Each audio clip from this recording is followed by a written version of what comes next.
5、4、3、2、1、スタート。 All right, looks like we're good to go.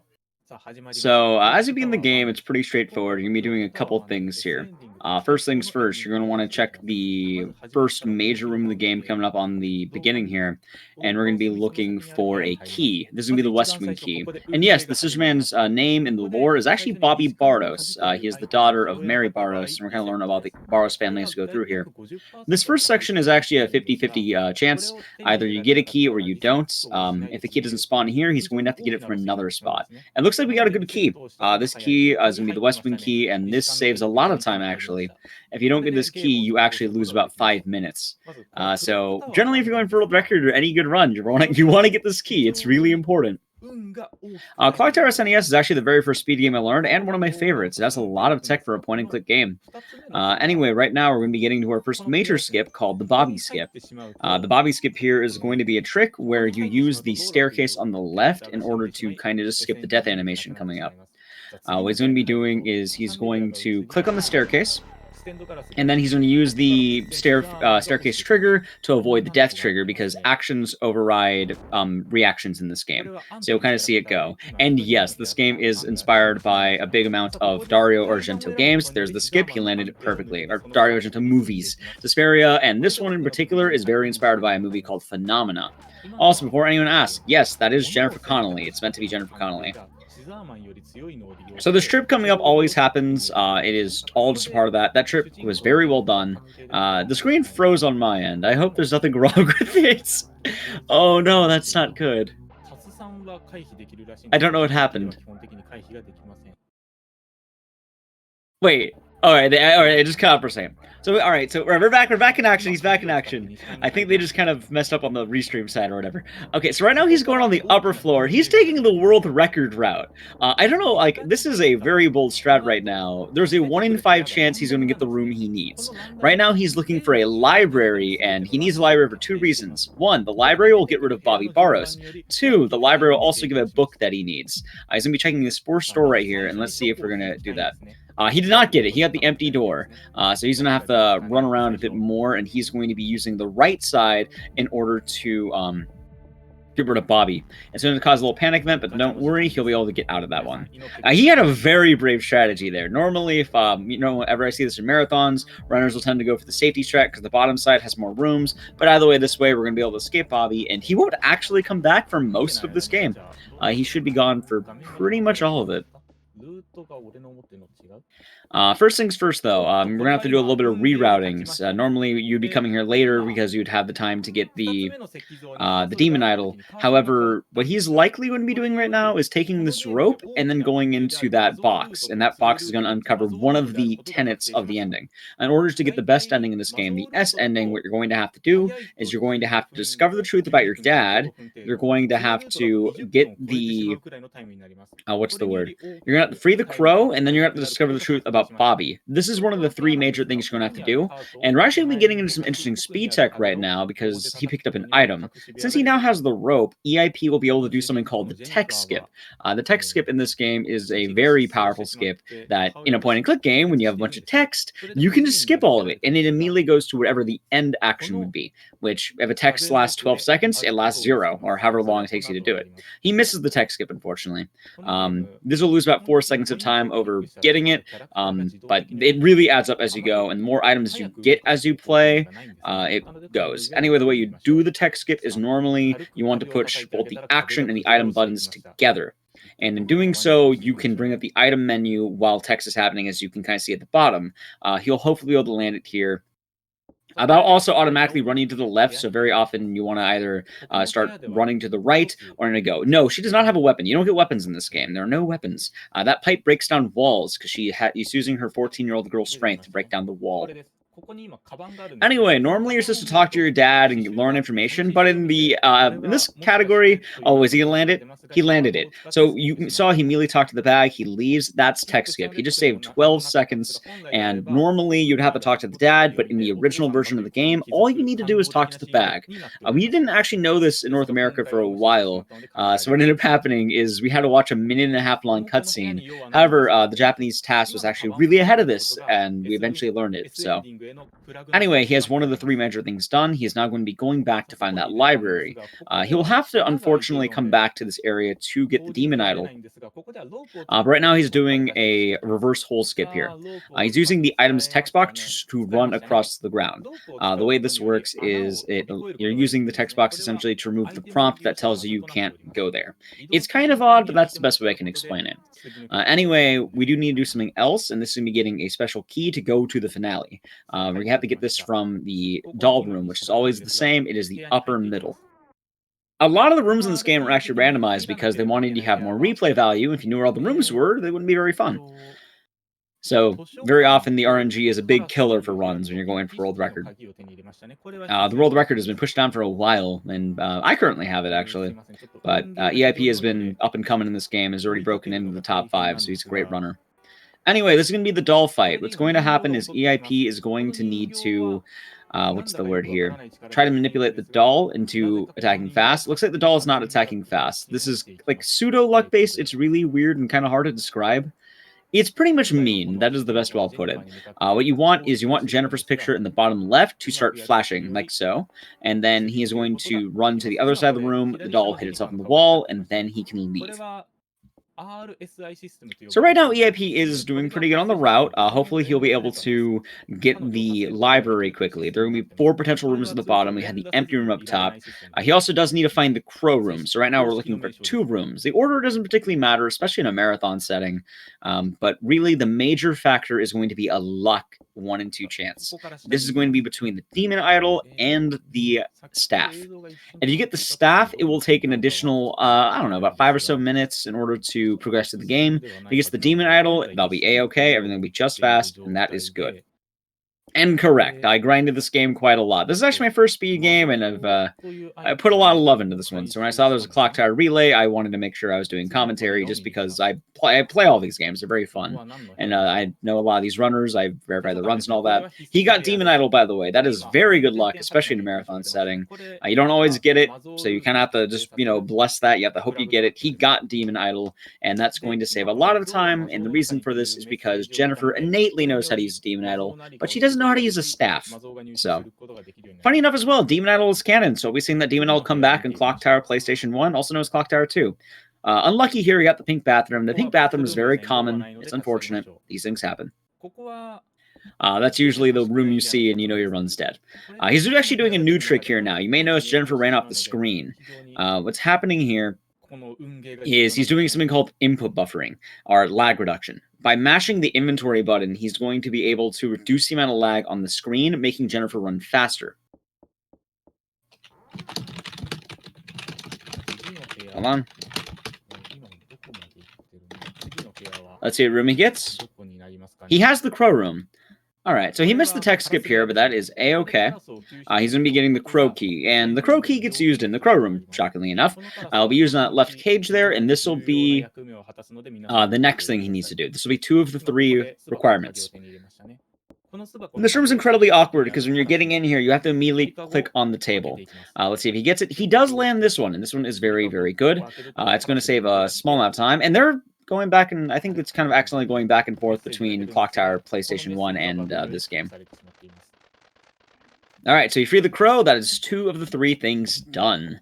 We're going to have 1 more thing done, but he still does need to go back and get that demon idol. So he's going to be backtracking. Oh, wait, where is he going? Did he already get the demon idol? I don't remember. I don't think he did he? No, alright, he's going to get it. He's going to go get it. Sometimes that old muscle memory will go get you, you know? Ideally, the route you want to take, he was going for the world record strat, and the reason why it's so much faster than the other strat is because if you go on the top, instead of needing to make like a weird U shape, you can, or like, I guess a back and forth, you're going to be able to just go in one line. So it's like, instead of like a circle, it's like a U or something like that.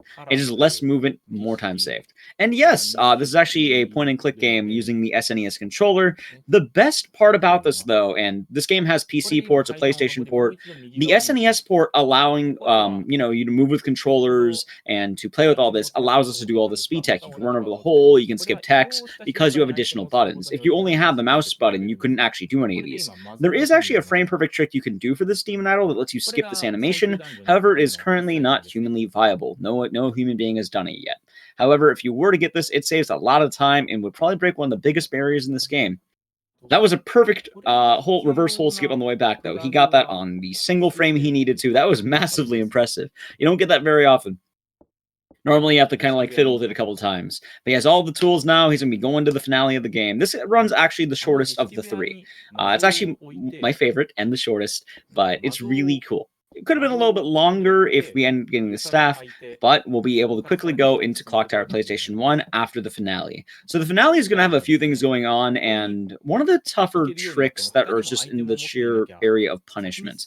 If you mess up this trick, what will end up happening is you can potentially die, because there's going to be a dog. Now, the dog will kill you. It's supposed to be a puzzle where you need to get a perfume and you need to get a robe. We didn't get those.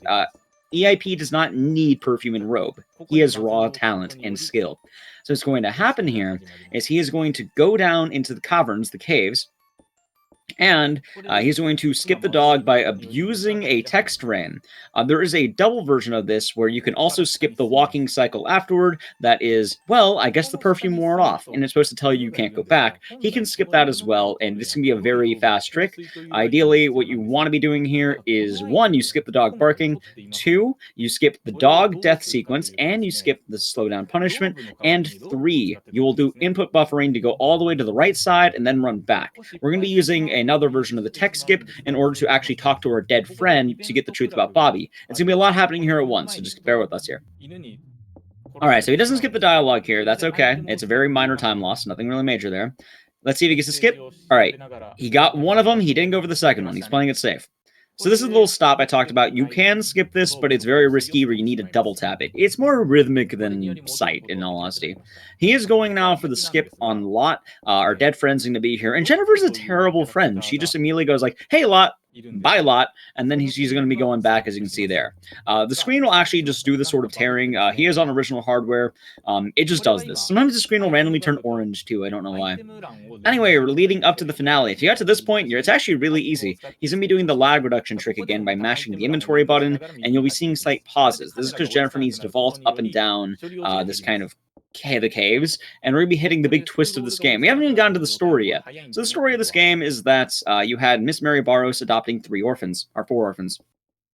She's having a murderous plan to use her children, or use Bobby Barros to kill the orphans to feed them to the cradle under the stars, this bad boy right here, by the name of Dan Barros. So it's all cannibalism and stuff like that. It's just an orphan meat plot. So Jennifer comes across this, and she's about to murder Dan Barros. This is a weird panic event. You have to push the panic button 80 times at least. Normally, this just requires you to mash it, so you're not really keeping account. But you're going to notice that screen going, flashing in the bottom left. This can be easy to fail if you're doing this casually, but as long as you're just mashing that button, you should be good. Ideally, what we're going to be looking for is that she climbs all the way up the hill. If she falls down, we are dead. And that is Dan Barros. He'll, he's going to be a big part of the story going on, but he is actually the twin brother of Bobby Barros, also known as the Scissor Man. Fun fact, he is wearing like an orphan meat mech. All right, so let's see if he gets it. If we get it, we all climb all the way up. If not, he'll fall down. All right, looks like he got it, and he's not going to be burning the orphan meat mech. It's not mutated dude. It's not a mutated dude. It's actually just a suit of orphan meat. He's such a messy eater. He has an orphan meat shell, essentially, because there's actually a human being under that shell. You can see this in other Clock Tower games, which are the Wonder Swan ports, the PlayStation 1 version, and I think the PC version. It's weird that it doesn't happen in this one, but it happens in all the other versions. Anyway, yes, it is very gross. At this point, we're going to be able to get to the ending. Now, this is actually the weirdest part. What's going to have to happen is you have to click 3. It often won't happen, but you can miss it. And the PC port's just kind of an updated version of this one, and then I think the PS1 port came afterward. The PS1 port has slight differences and adds new things, actually, so it's the worst to do the speedruns of. PC is the best for casually, I would think. Okay, let's see. He hit 3. Okay, we're almost at the end of the run. Time for this game will come up once you... What's the word? once he finishes the final panic event. He's likely going to be getting about a mid-15, probably like a 1540 for this game. Then after it'll be going to Clock Tower PlayStation 1. Enjoy the ending really quick. This is the end of the first game. We got 3 games going on. This is a relay of Clock Tower SNES, Clock Tower PlayStation 1, and the Scissor Man's coming up right here. You're going to see him. There's Bobby Barros, and he'll be back. Clock Tower 3 will be the longest at an hour 30-ish roughly, and Clock Tower PlayStation 1 will be about an hour long. This is definitely the shortest.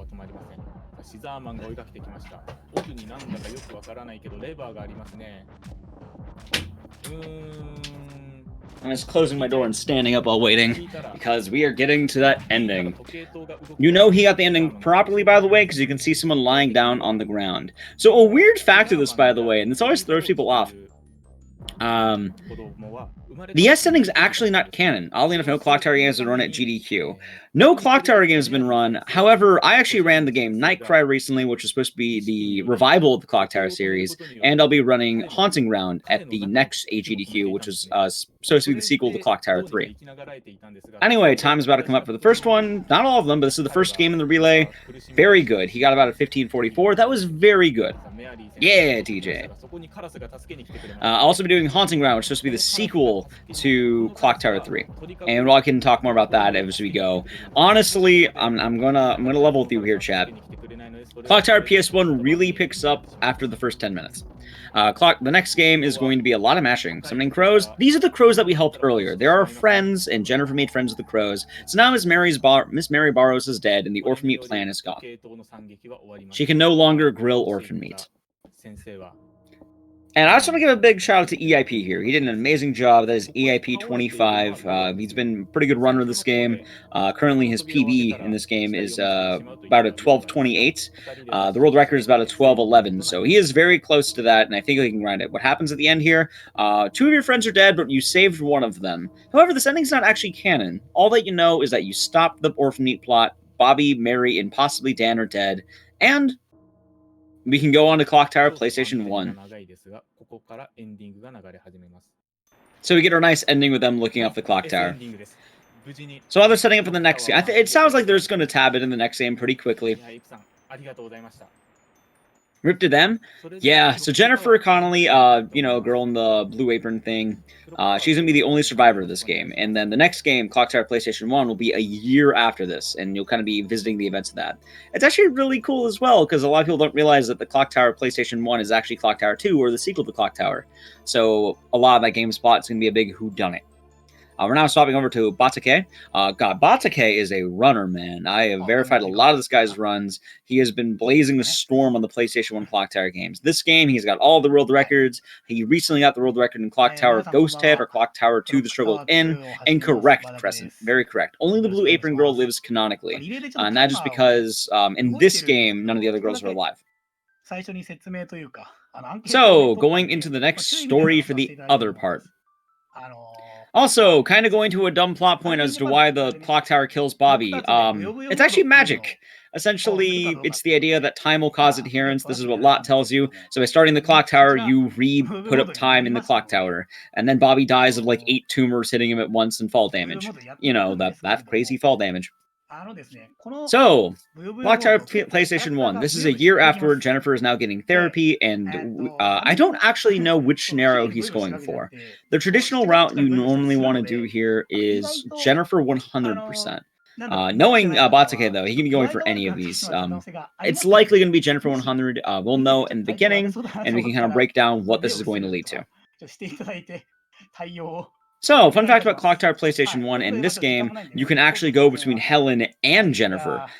This is the first game, and actually I think the only game in the entire series that in the main series that you get to pick multiple characters. So now kind of going into this one, we're going to be playing as the first guy named Samuel Barden. Barden is a therapist for Jennifer, and he's going to be helping Jennifer kind of, you know, come to terms with the Clock Tower murders, and also he's going to gain knowledge about it because he's very obsessed with it. Depending on the story point, he may be a villain or he may be nice. We'll see. The first 12 minutes of this run right here are going to be a lot of mashing and a lot of just hitting cutscene triggers. It's going to be a little bit more chill, a little bit less fast-paced, so we can chill over here. They're doing Jennifer 100? Cool. I'm not the best at understanding Japanese, admittedly. But Jennifer 100 is the main category of this game, and Batake is actually the world record holder, and very good runner.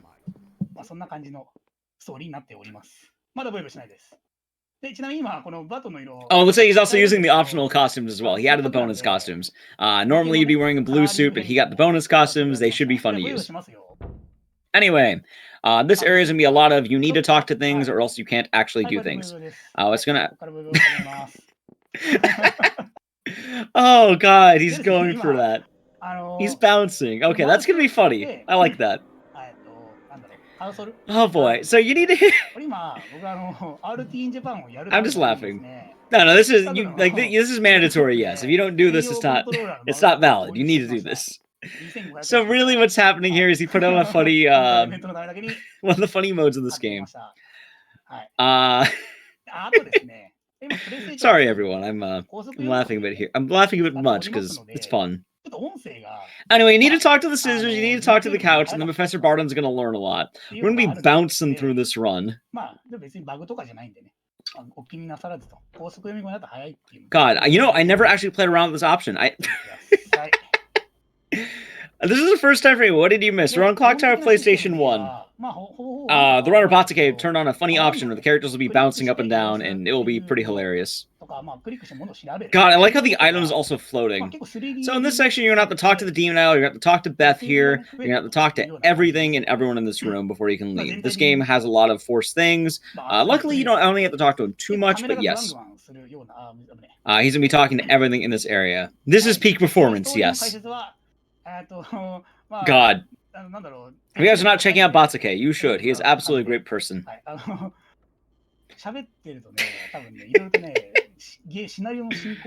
You know what? I thought Clock Tower PlayStation 1. I wasn't expecting this.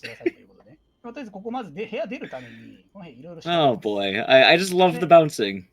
We cannot ask him to turn that off. I have no contact to the runner. But it is absolutely hilarious, and I'm all for it. It is a stylistic choice. God, I'm gonna do this next time I run this game. I'm gonna have to do this. I didn't know this was an option. I actually didn't. It is supposed to be horror, but horror can be fun. That's why the Scary Mask is there. There's also a cheesy PlayStation 1 game based off a sequel to a movie made by Italians. Anyway, he's talked to everything in the room at this point, and we're gonna be able to leave. I might need to do this in my own area. I didn't know this is actually a thing. Also, exactly, Boy Meets Boy. If this happened to you, it would be horrifying. Okay, so Harris is actually really important right here. And this is going to be unique to the Jennifer route. If you want to play as Jennifer, you need to talk to Harris twice here. If you do not talk to Harris twice, you will not be able to play as Jennifer. So he's talked to Harris twice, and now we're able to move. And it's just a standard day in Clock Tower. This is the standard day in Norway, Wombats. Just a standard day in Norway. Also, yeah, the last game ended with orphan meat mech suits and a squad attack of crows. Like, the bouncing guys are fine. I'm gonna look at the Japanese chat really quick. I'm gonna see what they're like. God, they are bouncing. They are absolutely bouncing over there. It is great. God, he continues through the elevator. I wonder if he can do this in Clock Tower Ghost Head. Well, I'm inspired next time I do this Clock Tower Marathon. So this part's going to be talking to these dudes for a while, so... I do want to mention as well, a big reason that he likely turned this on is a lot of this game is just talking to people. So it is pretty funny while we're having these dialogues. They're all being serious and going into the camera angles. That you have this. God, I want to get a screen cap of that. I want to get like a screen cap of this. I want to get a clip of this. I hope someone's posting this on Twitter. How do I record? I don't know. Either way, I'm loving this. Clock Tower Ghost Head is a spin-off, yes, as is Clock Tower 3. This is a setting, I believe, and he enabled it in the options in the beginning. I didn't actually know you could do this, and I am so excited to do this again. God, they are just bouncing. Anyway, story-wise right now, for those of you who are interested in the story of this game, Nolan is a reporter, and he's trying to talk to Professor Barton here to get the scoop on the Clock Tower murders. Carsey is absolutely great. Look at this. They're bouncing. I didn't even know this is an option. They turned it on at the beginning of the run, and it's absolutely great. He is just bouncing. This is batake. He is an amazing... He actually has all the world records in this game right now. He is a monster. You want to bounce? We have to turn on the settings. Just remember that. If you want to bounce everyone, you need to turn on the settings. Well, normally this run actually isn't like... It's not my favorite run of the three just because it doesn't have as much going on. But the bouncing, honestly, this like it's a step up for me. I love the bouncing. I don't know why. It doesn't get old to me. Especially when they're walking.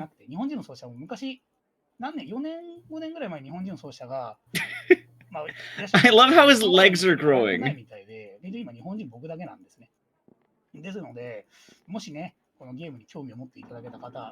God, he is going. Can you imagine if we walked around the Scissorman bounce? I'm pretty sure that every character in the game is going to be bouncing. We're going to see the Scissorman soon, don't you worry. We are getting close. But we're almost done with the prologue. I do want to mention the run really does start picking up when we get to the prologue. Now, the tutorial is probably the slowest part of it just because it's a lot of, you have to get exposition, but we are nearing the end of that. Right now, we're actually making a really important choice. He's going to have to talk to that demon idol, he's going to have to talk to Harris. In doing so, we're going to get the decision to either send the demon idol to a library or an old guy's house. We're going to be sending it to an old man's house. Now, for you fans of horror, we're actually be getting some Resident Evil voice acting in this game. You may know the guy, Barry Burden. He's going to be playing a role later in this game. I don't know if he voiced... I can't remember if this game has Japanese voice acting or North American voice acting. I know later in the series, like Haunting Ground, for instance, it has English all around, but we'll see. We're not going to be seeing that, unfortunately, in Jennifer 100, but that does happen in Helen. Like, the kill computers as he just approaches is great. Yeah. It is not in Jennifer 100, sadly. It's in Helen's. I like the Helen route. I did that one recently. Wait, I never submitted my run to Helen. Oh. I need to do that at some point.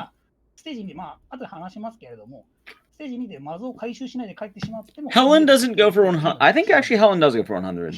Yeah, well, it does. Yeah, we did Helen 100. We did that one. It has a lot more in the university, thank God. I didn't actually know that you could play as Jennifer originally. I started as Helen and then later learned that you could play as Jennifer. Because I played this game first, I played Helen. And also now, God, the out-of-sync bouncing is wild. Like, it's so out of sync. I love it.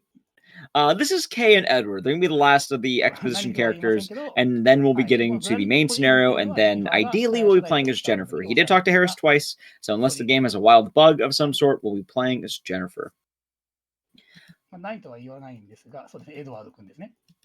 Look at them go, look at them go, they're bouncing.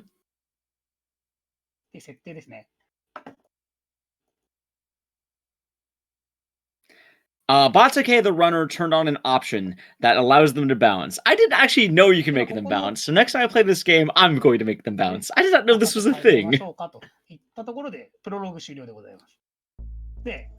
Alright, so now we're going to Jennifer Day 1. She's going to be bouncing in her room, and we're going to be bouncing around town. Apparently it was in the options menu. From what I saw, he just went to the standard options menu the moment the game began, and he turned on bouncing. I didn't see the exact option, because admittedly, I didn't know this option existed, but I'm loving the option. It's so good. Okay, so this is going to be a section that's going to require you to go to several places. First, you're going to the International Hotel to talk to Kay and Edward. The route that you take here, really, there's not too much. All you have to do is make sure you end up around the university building eventually. It might possibly be. This still hasn't gotten old, especially given that we're seeing newer characters. It should also be mentioned that at some point we should get different costumes for Jennifer, I think. He did have the different bargain costume on. We're just more getting kind of exposition, and I guess story-wise, Edward here went to the same orphanage that Jennifer was from. So, you know, they're orphan buddies. And you know what orphan buddies do? They bounce. God, I'm noticing their foreheads are growing larger for, like, Edward on the right there, and it's freaking me out, man. Like, I'm looking at him, and his forehead is growing more notably than any other character. Like imagine your hair growing and then receding back into your body. God, that'd be horrifying. They're grooving. I like Elegant's copy pasta for that one. So here's Helen. Helen's gonna be your adoptive mom, essentially. Helen's a good character. You can play as either Helen or Jennifer. You're gonna kind of learn a little bit about the story here as we go. This is mostly just story stuff before we get to level 1. This game wants to drop a lot of story on you because it's supposed to be kind of like a murder mystery thing in comparison to the first game. Everyone balanced, you get used to it. That is true. That is true. I didn't even know that was a global emote. Wait, is that a new global emote? What emote is that? Speed, yay.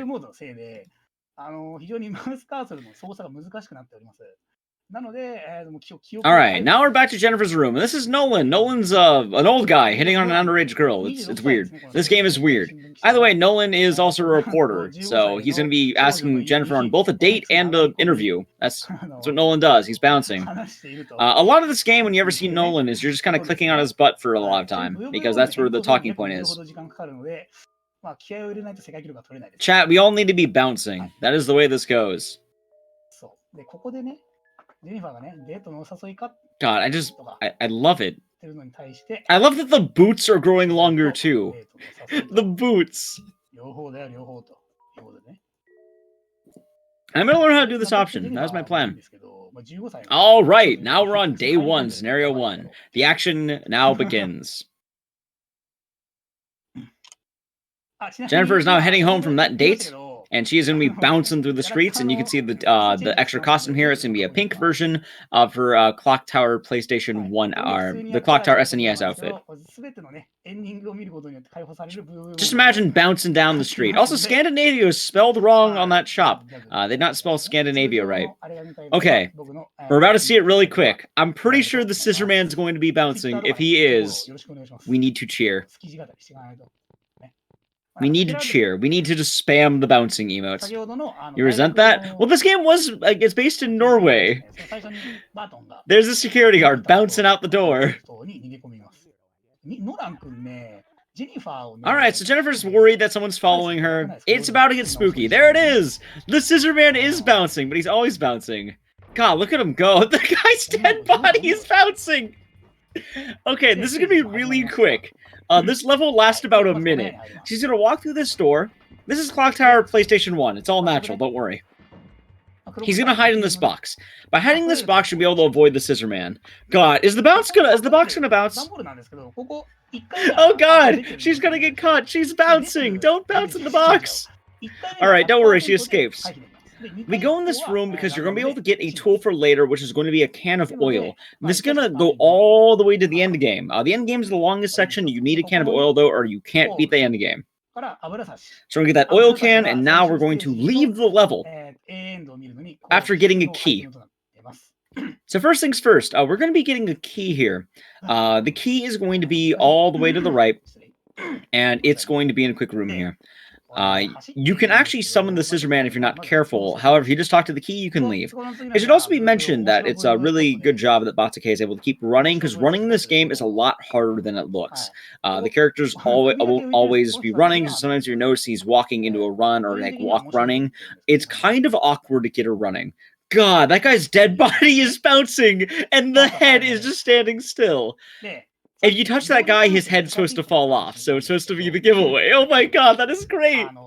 I want to play this. Oh God, I'm going to do this soon. I really want to do this now. Oh my God. Okay, so we got the key, we got the oil can. We're going to leave the level. The level is done once he gets to the top floor. The level is almost done. God, I wasn't expecting this one to be my highlight of the night of the 3 Clock Tower games, but what can I say? Alright, there's the level, we're done. Level 1 finishes in like a minute. Because all you have to do is get the oil can, the key, and then you're good. Oh my God, is she gonna bounce on the ladder? She might, hold on. Hold on. Is she gonna bounce on— oh my God! Oh my God! She's bouncing on the ladder! She's going for it. You can see her go. Good Lord. That is just absolute bouncing. And that is level 1. I'll check right now how RTA chat is. They're going wild over there. There's a very fast chat room. They seem to be laughing. Okay, so now we're back to the main story. The main story here is that Gots heard about the murders, and now we need to get the demon idol. We're going to have to talk to a lot of people, and eventually we're going to be making our way over to the journalists. What's that place called? The reporter, the news house, whatever that's called. We seem to be bouncing. She laddered as best as she could. Let's see, can I post the bouncing copy pasta? Let's see. Hold on, I saw it earlier. Can I copy paste that? Let's see.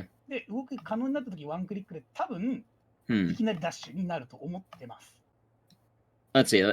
Oh, wait, how can you squish the Twitch global? Sweet, yeah. Oh, you squished the emote. I see. I see what you did. All right, so we're talking to Helen again, so we're going back to the university. Yep, we are now bouncing. This is an option that Batake the runner turned on, and honestly, it has been absolutely hilarious, and I'm all for it here. This bouncing is making this run for me. Like, normally, as you can see, it's a lot of dialogue talking, so just the bouncing takes away from this, and it is so good. God, they are going. They are going. Look at them go.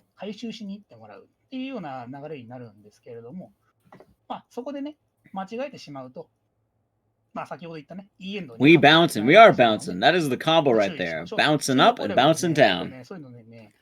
So I need to get enough of those channel points so I can unlock the bouncing. We are now bouncing. This is an option that the runner Batake turned on. While we were talking through the dialogues, we're going to be able to watch the characters bounce, and it is much funnier than just watching them stand. This next section of Speed Tech is called Click on Nolan's Butt for about a minute.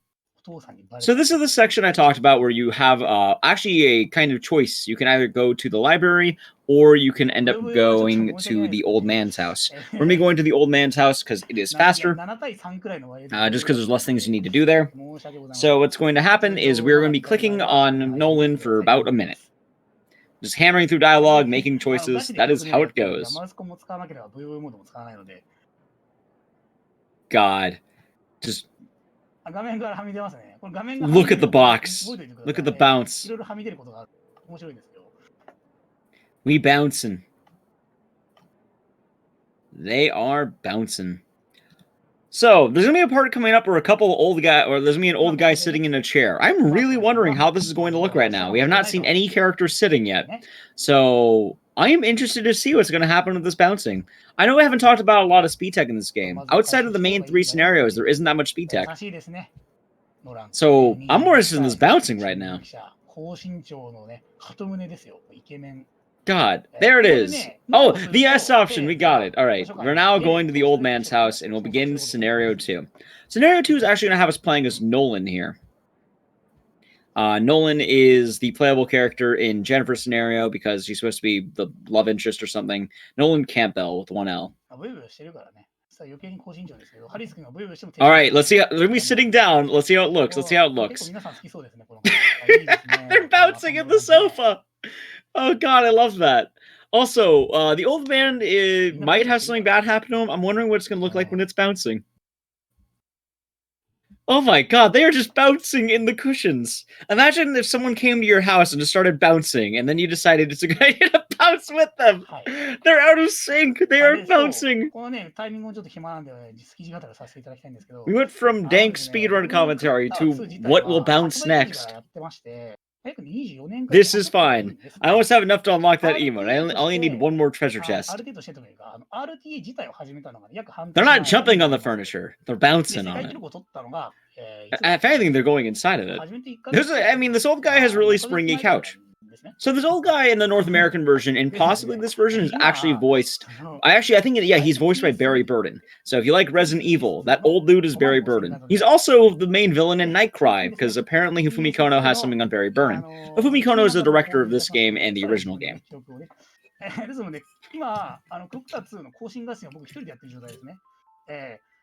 We are bouncing, cardio. We are bouncing. It is great. I'm gonna look at the RTA Japan chat again because I am loving this. They are just absolutely going. They are bouncing over there. Now, guys, I hope nothing happens to Old Man Rick. It'd be terrible if something happened to Old Man Rick. Could you imagine if he bounced to the wrong spots?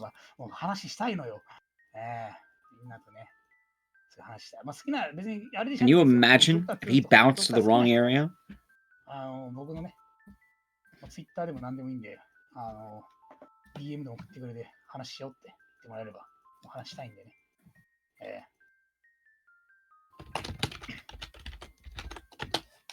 一人でね、自分で自分を超える戦いをします。All right, now let's hope nothing bad happens to Old Man Rick. He's bouncing on over to the chandelier.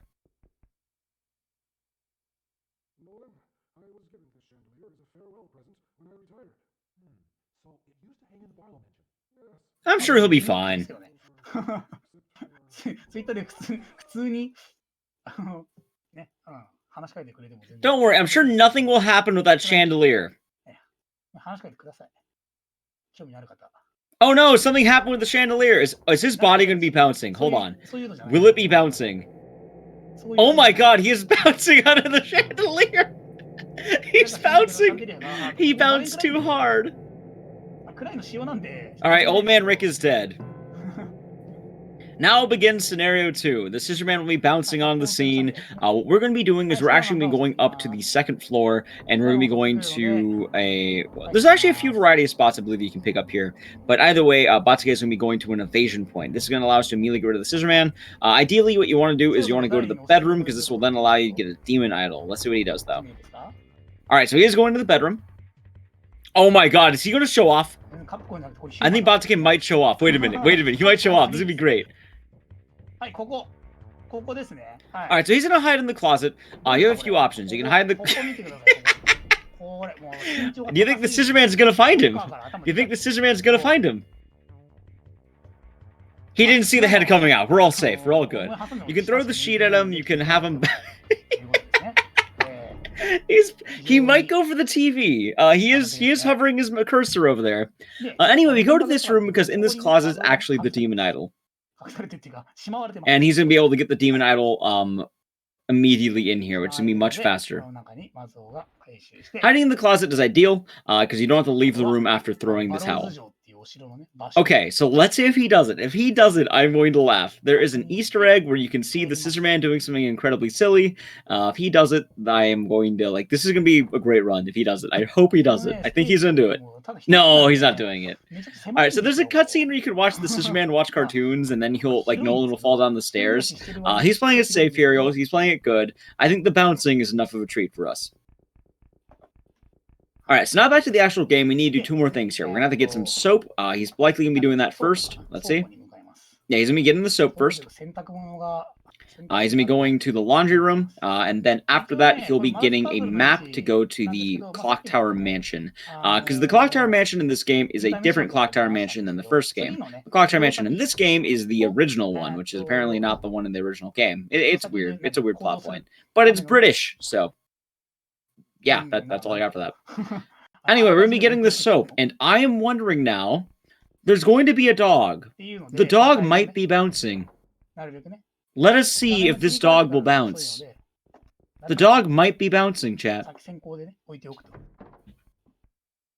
Right now, though, before we get to the bouncing dog, what we're going to be doing is we are going to be getting into a minor puzzle fight. We're going to be dealing with a... Imagine this. You go to your fridge, and every time you go to your fridge, a demonic mask attacks you when you try to get Doritos. Just imagine this. It's the security feature. The way he's going to take out this mask is he is going to pick up that can of soda and throw it at the mask.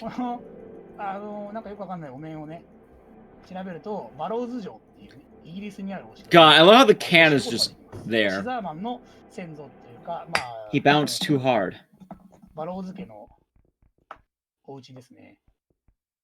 Alright, we got everything we need, and now we can leave. He's going to be using the soap on the dog, because if he does not, the dog will kill him, so we don't want to die.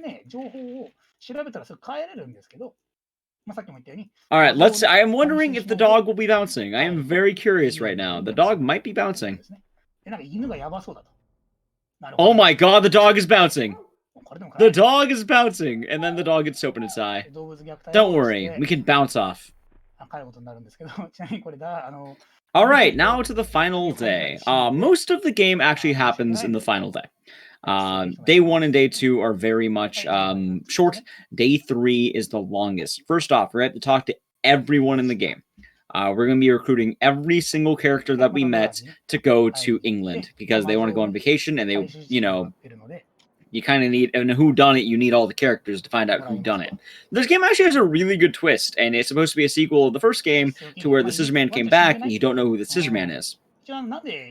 So this game has an amazing twist, and we'll find out who the Scissorman is. I know we got to know all these characters bouncing, so who is going to bounce on in as the Scissorman? Why are they bouncing? They are, the runner turned on a setting which allows the characters to bounce, and it has been hilarious. I am bouncing in my own chair right now as I speak. It's fun. I like this.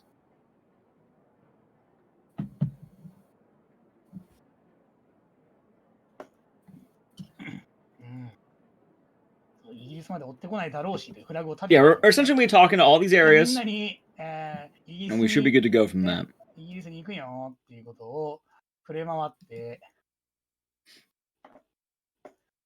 行きますと。ウッキウキでね、イギリス旅行に行きますよ。Alright, so here we're going to be getting Inspector Gotts and Professor Barton. All these characters, by the way, except for a couple, we're going to have to be saving. This is apparently a game setting. All the runners should be on original hardware. For them, it is very easy to get, very obtainable. And this is fastest speed on a Japanese PS2. So this is native hardware. He turned on a setting when the game started. I mentioned earlier, I want to play around with this setting. I want to see what's up with this. This is funny. Yes, bouncing. We need bouncing. The more bouncing and chat we have, the better. I didn't even know this was a setting, though. It's great.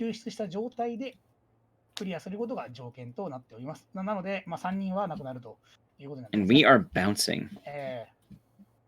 But yeah, a lot of the sections will be dialogue. A lot of the game will start picking up once we get to the castle. So for right now, just enjoy the bouncing. Enjoy the bounces.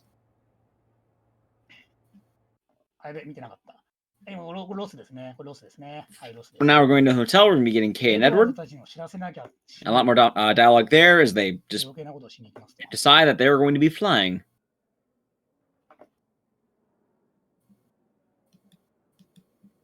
Look at them go. 喋ることに夢中でね。さっきのね、警察署でジェニファーの頭のところに合わせておくと、このね、ノルウェーのね、ホテルに。Edward's bouncing freaks me out because his forehead grows. Like, in all honesty, like I'm really like disturbed by Edward's because his hair grows, his forehead grows. Like I know other characters have the same thing happen, but it's most notable on Edward. Like it's weird. Like just look at his head for a second. You can see his forehead grow. You know, weirdly, as weird as it is, his shorts do not grow. They barely grow if they do. His shorts are shorter than ever. You can see with his longer legs, his shorts are shorter.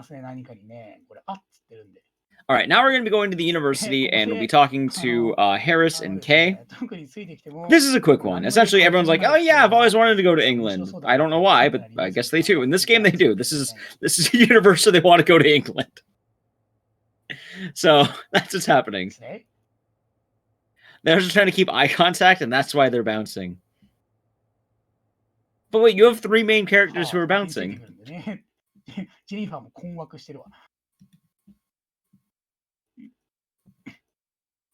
All right, the final one, we're now talking to Nolan and Helen, and then we're making our way over to the next area.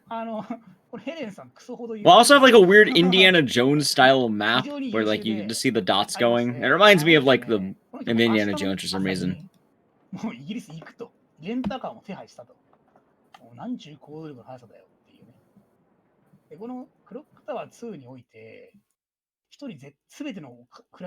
You saw all 10 endings. Alright, so I need to get all 10 endings in. I never knew it was all 10 endings.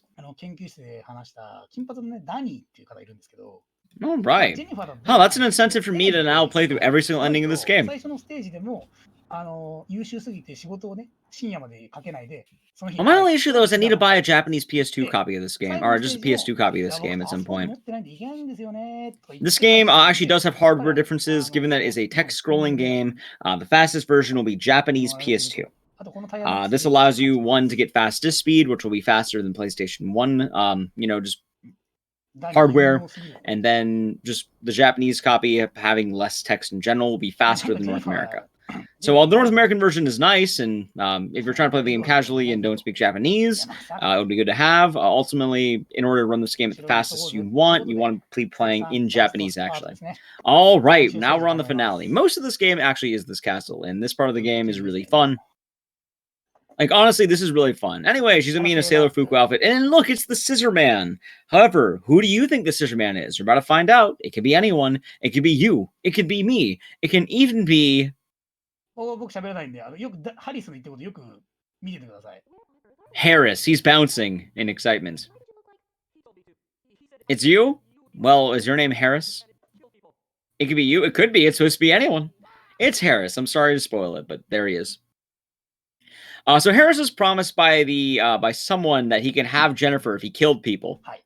So you can see Harris bouncing, but look, it's actually two Scissor Men. The plot twist of this game is that it's a double Scissor Man extravaganza. A new Scissor Man has bounced onto the scene, and Harris is now dead. We're now going to be bouncing on into this room, and we're going to have to take out the Scissor Man before we can get to the game. The best way of doing this is to use the coat rack in this room in order to remove the Scissor Man. We're going to be bouncing in suspense.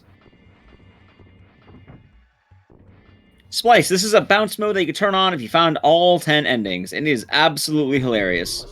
Alright, we can now pass through.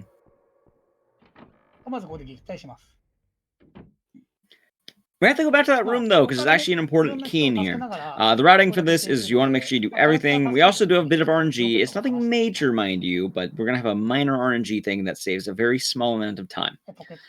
We need to get this key, because that's going to be our way out.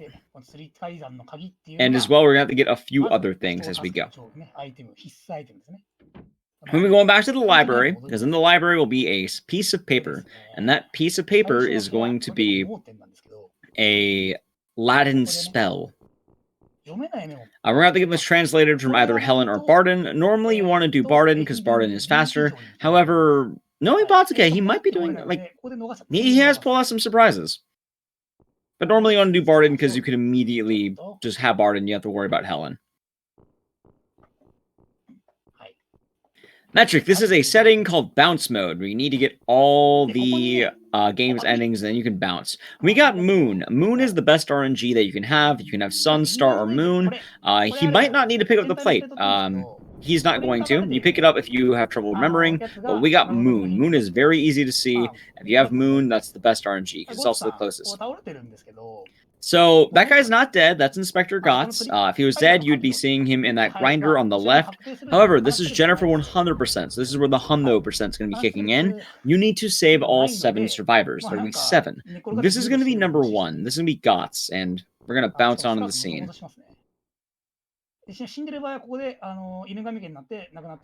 So Gotts is now safe.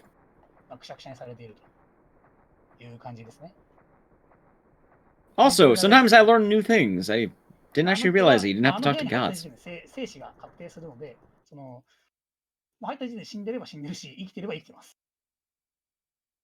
Alright, we're now going to be moving to the next area.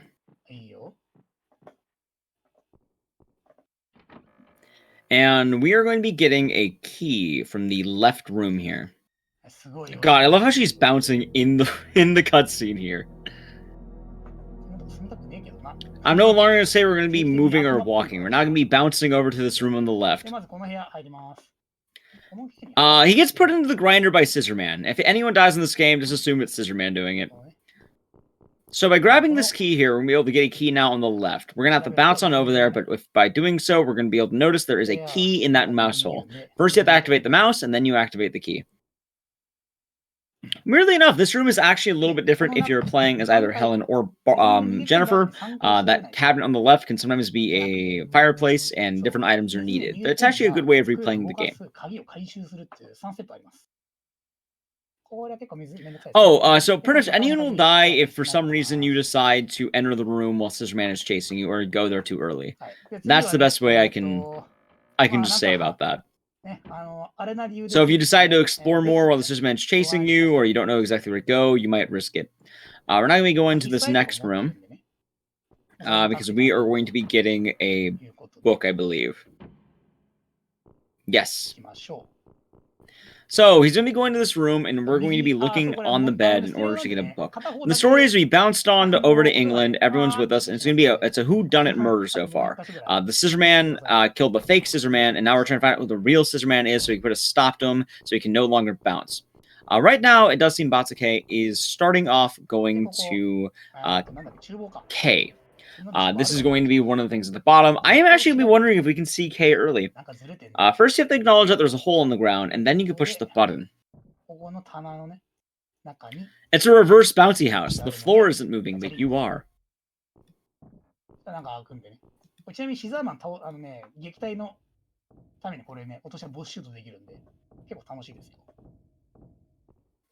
Alright, so you can't see the bouncing until we're there. In order to activate the little scare here, you need to talk to you need to pretty much leave the room, enter the room, leave the room. In doing so, we can now see who's behind. It is Kay, and she is bouncing. God, Kay's state right there, just kind of crying in a corner, bouncing, is... That's a mood. That is a mood. I could relate to that. In a wine cellar, too, for all these things. Imagine crying in a corner of a wine cellar while bouncing. We need to talk to Kay twice, however. She's very important. By talking to Kay, she'll actually give us a key. Poor Kay.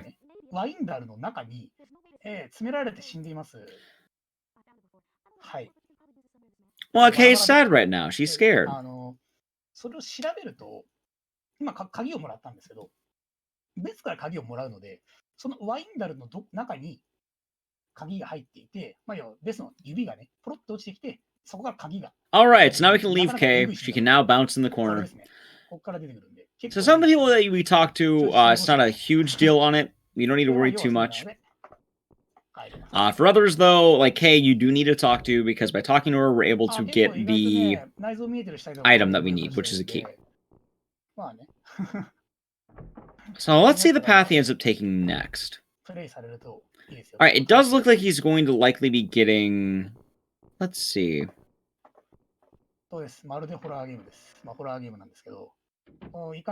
Alright, perfect. So he's going to be getting the book next. There's a few ways he could have gone here. He's getting the book next, which is going to be on the bed. There's actually a trick in this room that you do need to do as Helen, but you don't need to do it as Jennifer. If you talk to the desk, you'll get into a fight with like a hand, and it's a pretty difficult fight, because this game you need to mash the panic button. So you don't need to worry too much here. We're going to be able to just get this book and we'll be good to go. For ending A 100%, we'll have nobody dead. He's going to be saving everyone you could save. He'll be saving 7 people. Right now we have saved Kay, and we have saved Guts. And now we will have been saving Barden. So Barden is going to be chilling there. Barden is safe. We can now leave. From what it seems like, he's not going to be using Barden to his advantage. He's going to be using Helen for the note. Essentially, for whichever one you want to use, you just want to make sure that you give them the note and get them to translate it for you. So we saved Barden. We have 3. Now we're going to be saving Helen. This is actually why you need the oil can. If you don't grab the oil can, you can't save Helen, because that will never be able to be opened. It's really weird that they added this, but it's kind of just the cruelty of Clock Tower games. And we're going to be opening this grave for the Scissor Man. But not the Scissor Man you're thinking about. It's the mummified Scissor Man. And he has a key, so we're going to steal it. As well, we're going to be taking, I believe, a candle on the ground and a rope. Although I don't remember if he grabbed the candle earlier. Let's see. Yeah, he did not grab the candle earlier, so we got the candle, we got the rope. Right now is actually going to be a mini panic event. He's going to have to get the candle out, or not the rope out, and the rope's going to allow him to make sure these bats don't come back in the room. The bats are very angry, as you can see. They're massive. Can you imagine seeing a bat that big? The bat the size of your torso? I don't think bats are supposed to be that big. Anyway, we're going to free Helen from this cage, or chest. It's about Legend of Zelda, but she's bouncing. She's bouncing, and now they're happy once again. We're not going to give her the note. With batake giving her the note, he's going to be able to get that Latin translated, and it's going to say, ahi shu. And that's going to be a magical spell to essentially seal away the scissor man. So it's very important you get this.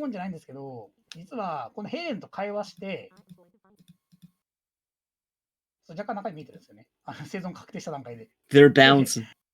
メモをね、解読してもらった後に、すぐ2階に向かうんですけれども、2階に向かって、Buyo Buyo. I like the name Buyo Buyo time. シザーマンが出てきてもらえると7秒くらい短縮できます。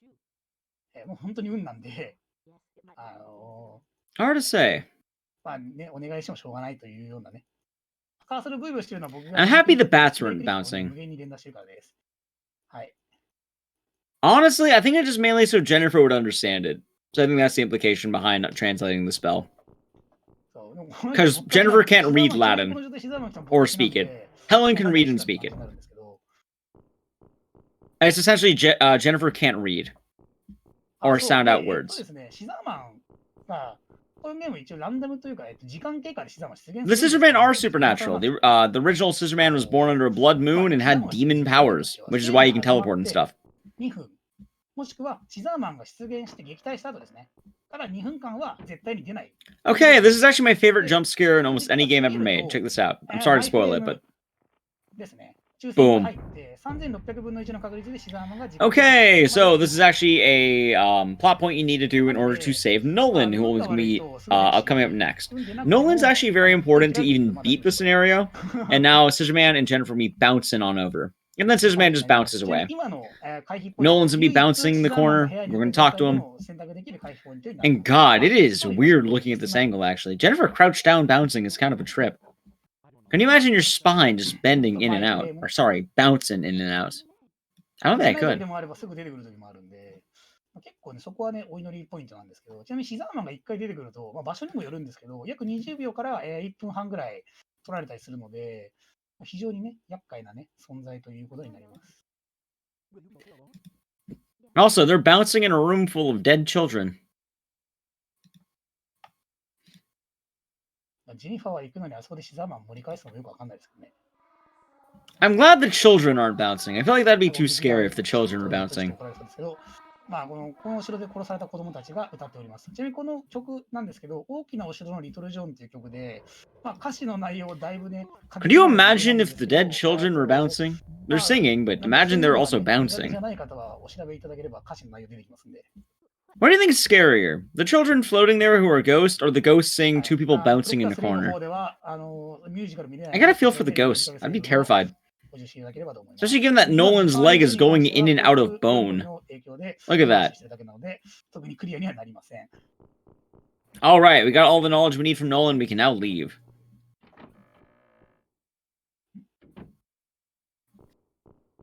And we are actually near the end of the run. We have a few more things to do, a few more people to save. The next thing that we're going to be doing, though, is...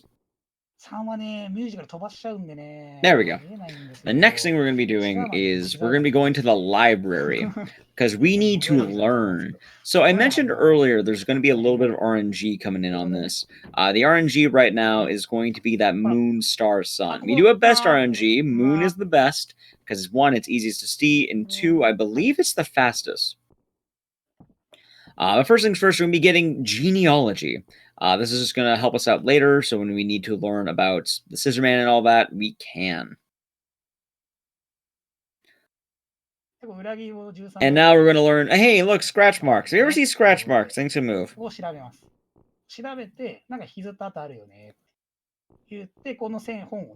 to use the book. And now we're going to be going to a 1 in 3 chance. Luckily for us, we know it's moon. He knows it's moon. It's right there. If you go to the other 2, that is not, you will die to water or rats, depending on how you go. I think it's scenario based, but it's really creepy. God, I love the way Jennifer bounces down ladders. It's great. やつで、まあ、水の底に沈んでいないところ。 Okay, so the reason why we had to come down here is for a dagger. This dagger is going to be a very important tool for the end game. It is going to essentially be the thing that gets us a ending. And now the mummies are bouncing from underground. We need to run away. It's a panic event. You just get out easily. ちなみにあれ首ね。 But that was a nice bounce scare that we had. I am sorry to say preemptively, though, the next game will not feature bouncing. So enjoy the bouncing while we got it. で、帰ります。 Do enjoy it. 帰ります。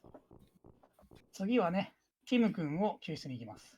まあ、さっきの裏切り者13代目バローズ、クエンティン・バローズのところに行きたいんですけれど、先にね、ティム君を。Alright. So right now, we're going to be making our way over. Really late in my area right now. There we go. We'll be making our way back to a room to find Tim. You remember Tim? He was the cameraman who was bouncing on the scene. Tim is going to give us some matches so we can light a candle so we can go find a map. Here's Tim. God, Tim is just tripping, man.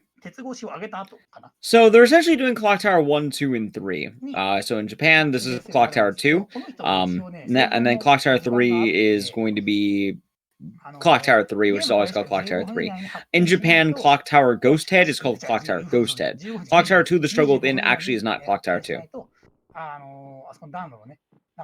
They are bouncing.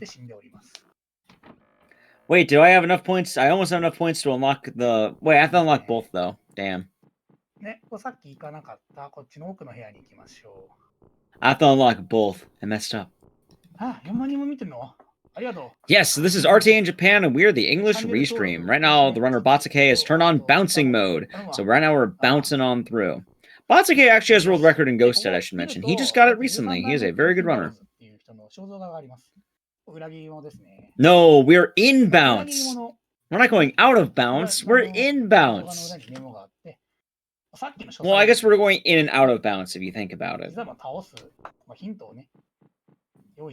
Anyway, we talked to the genealogy, which allows us to now know that we can find the map, which is going to bring us to the end of the game. We are almost done with this bouncing adventure. We have to wonder, who can the Scissor Man be? He saved everybody. We are almost done. All we have to do is make it to the end.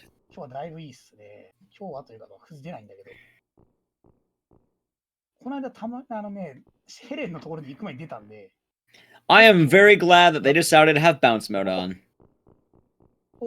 No problem. Bounce mode has been an absolute treat for this game. We are bouncing on the scene. Well, Ghost Head normally is a more fast-paced speedrun than this game, but it's runner preference. Batake is a really big fan of Clock Tower PlayStation 1. He has all the world records for this game, and he is bouncing on the scene, so he is a very good runner. Anyway, now we have the map to the underground lair. We're now going to be going to the finale, and we'll see who the Scissor Man is. Who do you think it is, chat? Who do you think could be the Scissor Man? Who has bounced their last bounce? That is the question.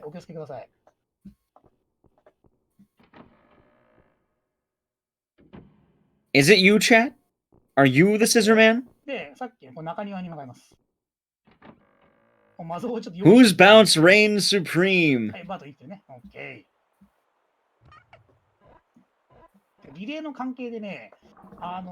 God, watching her bounce on the ground is wild. You think I'm the Scissor Man?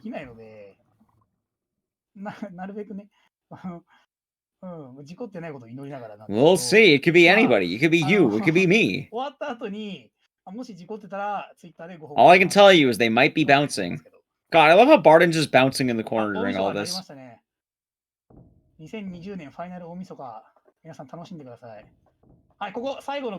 Wow, she is zooming up and down that ladder. She is zooming up and down the ladder here.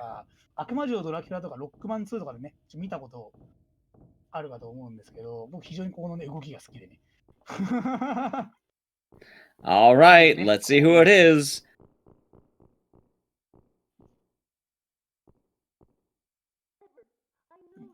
All right, that reveals it.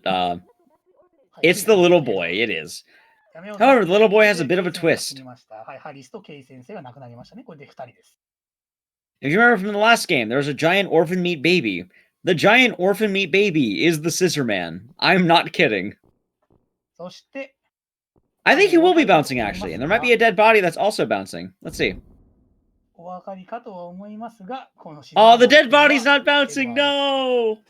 Well, I guess it is dead, so it can't bounce. They're bouncing, though. How? The orphan meat baby was an orphan meat baby mech, so they burned down the mech, but the kid was inside. なんだろうな。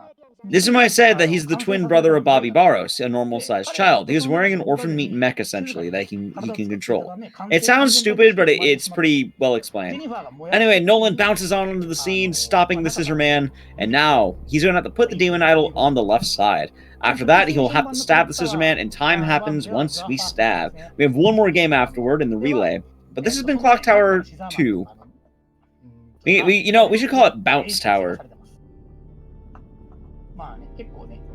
最後エレベーター、燃やした後にエレベーターの方に向かって。 You know, you're right. Yeah, I guess Chandelier Man didn't die. He was faking it. He was still bouncing.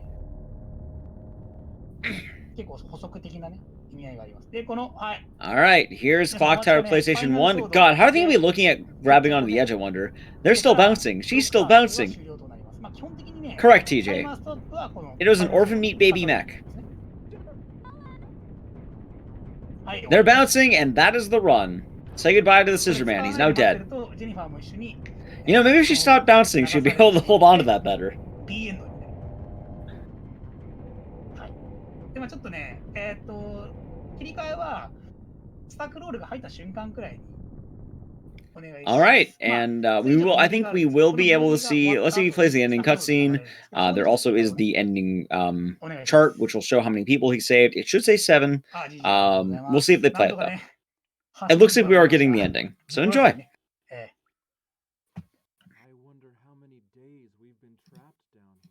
Too bad they're not bouncing in the ending though.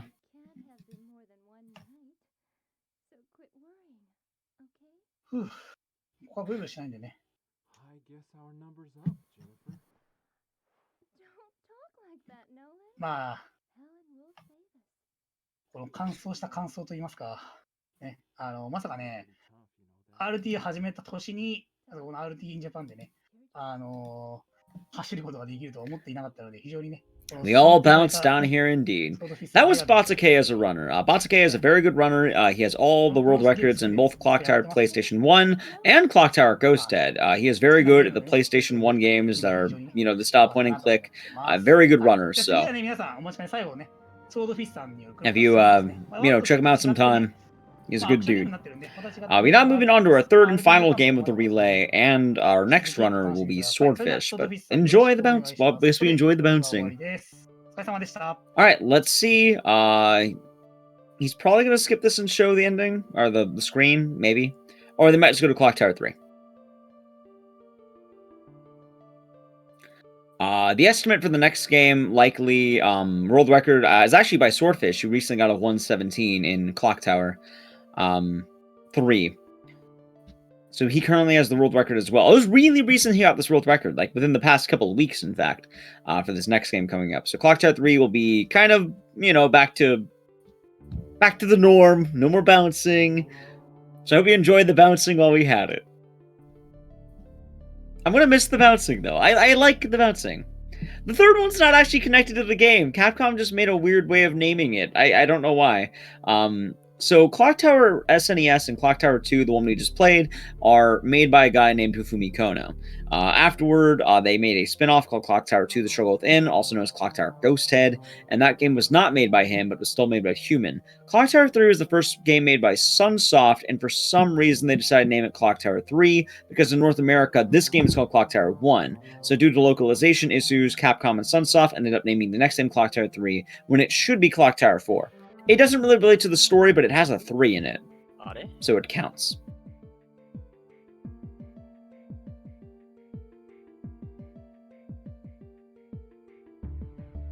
Right now we're waiting most likely for setup from Swordfish. They'll probably make sure that's all good to go. Essentially, in Japan, Clock Tower on the SNES is Clock Tower 1. This game is Clock Tower 2. There is another game called Clock Tower Ghost Head, and then they have a game called Clock Tower 3. In North America, they have Clock Tower The First Fear, they have Clock Tower, they have Clock Tower 2 The Struggle Within, and then they have Clock Tower 3. They decided to have Clock Tower 3 be called Clock Tower 3 to make sense for North America. However, Clock Tower 3 has nothing to do with the story. It's its own kind of self-contained thing. Because the Clock Tower series this is the end of it at this game right here. The next game is a spin-off, and then the one after that's also a spin-off. It's kind of weird, which is why games like Haunting Ground also count. Correct. There we are, we're on Clock Tower 3. Oh my god, wait, is he doing it? Is he doing it? Hold on, he might be doing clear mode. So our next runner here is going to be Swordfish. This is going to be a really interesting run, depending on how he does this. Swordfish actually is going to be running a game at AGDQ by the name of Payan. Alright, so he's doing normal mode. He's not doing hard, he's doing normal. You get more costumes on clear mode, but it is tougher. So he's doing normal mode, he's doing Clock Tower 3. This is swordfish464. He has world record in this game right now. He has world record in Haunting Ground, actually. He has new game ending A, and new game plus ending A. He is second place in ending C. I got that one. But he currently got world record in this game. He is a very good runner of the PlayStation 2 Clock Tower spin-offs and Clock Tower games. And right now we're kind of entering the game. It's going to be a little bit different. This is Alyssa. She's going to be our main character here. And we're going to be going through the intro. You're going to see these magical sigils. And we're going to be kind of getting into the game here. You're going to learn that we need to break these down. And just to kind of start off with this game, we're going to be getting water. That thing at the top left, that is kind of a health bar, but it's called a panic bar. And it fills up, you go into panic, and if you get slapped at all, you die. You can't die unless you're in panic. That is the rule. Yeah, it is quite odd that they named two characters Alyssa. It is very odd indeed. So right now, we're going down here to get water. And this game is actually a really fun speedrun. I really like doing this game. I think this is a very fun watch. And it is a change of pace. This game isn't point and click. It is fully movable. It is no longer a point and click game.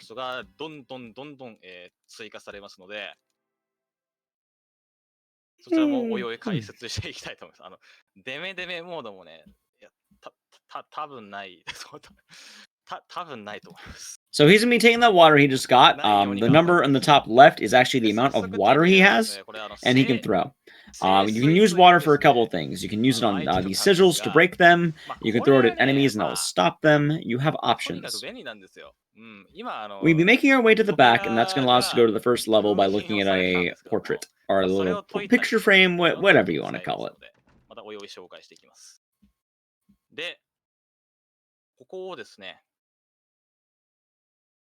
この本を調べると、急に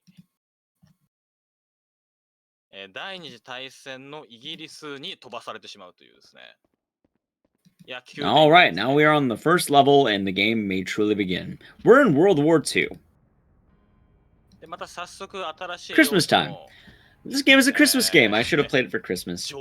Anyway, the premise of every level is that you're going to have to essentially save the spirits of the damned kind of thing. The best way I can describe this game is it's kind of like Clock Tower meets Sailor Moon. That's not going to make a lot of sense right now, but just trust me when I say that. You'll see what I mean in like, I don't know, 15 minutes? This is a mechanic in the game called spiritual healing. You can make ghosts less pissed off by giving them the objects that made them happy. So this one's kind of a ring. From my knowledge, they are not playing Ghost Head. They're only doing Clock Tower 1, 2, and 3. They're not doing Ghost Head. You might, I don't know if he's going to play it out, but there is a transformation sequence, yes. But I don't know if he's going to be playing out the cutscene. Anyway, our current goal of this is we're going to be making our way over towards that music, and we should be good to go. で、なんかピアノホールに行けみたいなね、内容になりますので、で、清水このぐらいの場所から届きます。こっから届いちゃいます。 I have enough points for the bouncing emote now, but now I can't get it because we're no longer bouncing in this クロックタ game. ワー3のね、特徴としてはね、やっぱね、そのね、ミュージカルの要素がふんだんに、詰め込 No まれ problem, てる Vinny. ゲ Yeah, I ー run a ムな lot ん of ですけ horror ども、危ない games. ですね。 When I heard there's a clock tower relay, I really wanted to make sure I can do commentary for it. I know a lot of the runners. I'm running all the clock tower games. You end up getting in contact with a lot of people. So you know I had to be there for clock tower.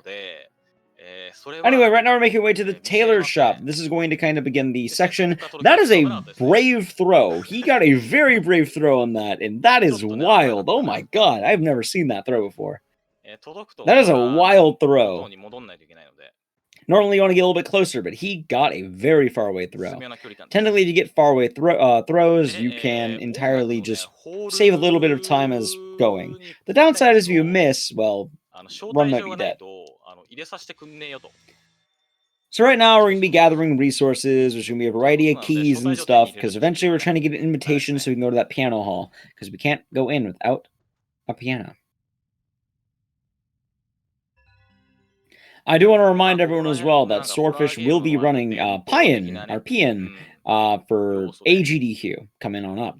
And he's a very good runner of many games, so that's why I always like giving him that praise. I'm very excited for Pian, personally.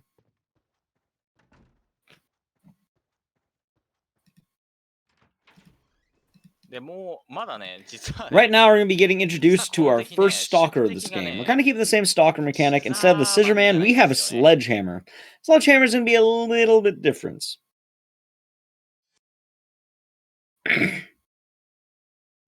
He's going to be a big guy with a big hammer.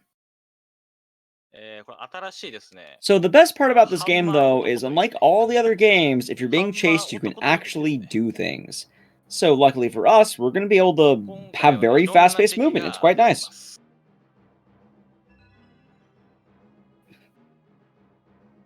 This is the game with the Corroder in it, and I hope he plays that cutscene, but I don't know if he will. We will need to see. So right now, we have to go to this room for two reasons. One, there is an invitation. Two, this is kind of like a tutorial. You're locked in the room, and then it's like, oh, hey, you need to learn how to use evasion points. So that big green thing means if you talk to it, you can get rid of the stalker. Yeah, Gabe, we did Clock Tower SNES, and we also did Clock Tower PlayStation 1. And right now we're on Clock Tower 3. It's been a Clock Tower relay with runners Eip, batake, and swordfish. So right now we're making our way over to that theater, and there's going to be a few things going on. And he is grabbing a lavender. This lavender, I guess, is actually a little bit faster. It's more convenient. He'll likely... This is actually a good save of time. Wow, huh. Maybe I should run this game again. Do I sleep? I'm probably going to bed after this, actually. I've been going to bed a little bit after... I have late hours, let's say that much. I'm on a graveyard shift. But I do sleep every now and again, believe you me. Right now, he's actually refreshing the holy water, because that will allow him to have more throws. You do need to refresh it as you play the game. That guy who looked like he kind of crapped himself walking towards us is the stalker, and he's quite deadly, so you gotta be careful. Alright, now comes, I would argue, one of the weirdest parts of the run. There's a bit of RNG here based on spawning. Hopefully there won't be issues, but we'll need to see. We're actually going to be getting a bit of speed tech coming on up, too, later as we go through here. And it's going to be quite fun. There's going to be a lot of fun things coming on up. The beginning of the game is a bit slow, but once we get to this area of the game, I think it does pick up. Alright, so Sledgehammer's going to be back, and he's beating up a little girl. You know, as one does. He's going to be running away and going back here for a puzzle. Sledgehammer won't follow us for some reason. But what's going to happen is he's going to drop this and then put it back up. Looking at both? Well, I'm looking at that RTA In Japan chat, and they're having fun with the bouncing. That does seem like things have chilled out a little bit more.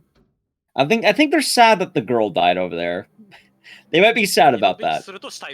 Alright, right now is the RNG. He's getting a code from this. He already knows the answer, but you have to find the answer before you can type it in. So we're going to see how he does. Let's see. Where will Sledgehammer spawn? Is he in a good spot? And he got lucky. Okay, that's really good. He didn't show up at all. That is really good. If he bounced, his spine would probably be fine. I need to start bouncing from my spine. So he's going to be going to the little safe here. And the answer is going to be 103. It is always the same. The only downside, though, is you do need to talk to the paper or else you can't actually open it. This is going to give us the master key, which is going to let us open a lot of the doors around here. Let's also see which route he takes and which is he going to take the item here. Alright, so it looks like he has 2 lavenders. This is actually pretty good. Having the extra lavender will help just in case things go south.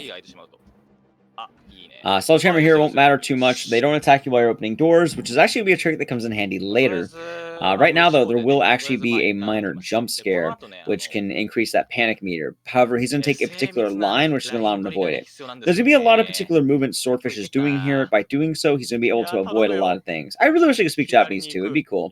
So he takes that line and avoids jump scare fall, so he doesn't fall on his butt. He's going to be able to avoid Sledgehammer here by taking an angle, which keeps him stuck. And now we're going to be doing a trick. So he needs to get rid of that sigil, but Sledgehammer's hot on his heels. So what's going to happen, he's going to throw the water, and then he's going to open the locker. By opening the locker, he's going to prevent Sledgehammer from doing anything. And he's going to be able to open the door. If you open doors or lockers, the killer won't attack you. So he abuses that mechanic in order to just wait out the animation, and now he's able to run safely over here. For many runners, especially for a lot of newer runners, this next part's going to bring a lot of issues. Swordfish should not have any issues here, given, you know, runner of his caliber. But there's going to be a jump scare with Sledgehammer, and he's going to have to throw the water at a particular point after getting this matches, I believe. Yeah, matches. So normally, you can either throw the water fast if he comes towards you, or you can wait a bit and wait for him to approach you and then throw it. If you throw it too early, you can get knocked back out of the area. So you see he waits, he approaches, and then he throws. By doing so, he won't get stuck in Sledgehammer, and he won't die. This is very safe this way. Alright, let's see. Is he going to play it safe, or will he play it risky? He is playing it risky. He is going... You can get invisibility ring if you're really feeling like you might get shafted later in the run, but he is taking it very safe. Very risky here, quote unquote. We're now going to be heading back down through the area that we once came to go to the other side for the matches. Also, the whole reason that we're here is for a pair of pliers, by the way. If you can somehow skip the plier door, you'd be able to skip everything, but you need a pair of pliers, unfortunately. So, oh well. Right now, we're going to be getting another Sledgehammer jump scare. Swordfish is going to be taking a line on an upcoming bench, and that bench is going to, by walking into it, will prevent a fall down and a panic. So let's make sure he gets it. He gets it. That's a really good movement. And you can see that panic bar is almost filled, by the way. We're going to get a bit of RNG. If he stops on the corner, he can keep running. However, that water he still has may be used here. It does look like he got good... Oh, that... Yeah, he had to throw it. That was almost good RNG. So throwing the water does lose you a bit of time, but it's much safer, as you can see. And that is why you keep that last water, just in case. They won't always do the slowdown, unfortunately.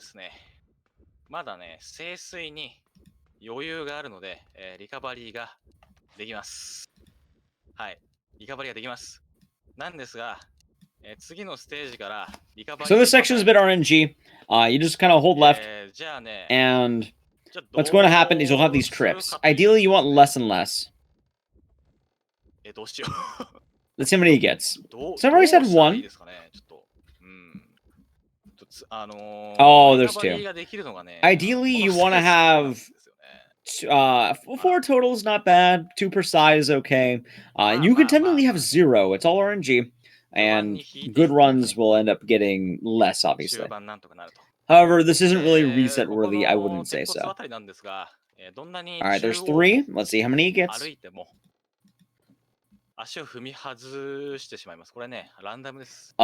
up, there's a 4. If it's a 4, that's good. That's reliable. If it's a 5, that's a bit rough and a bit mean.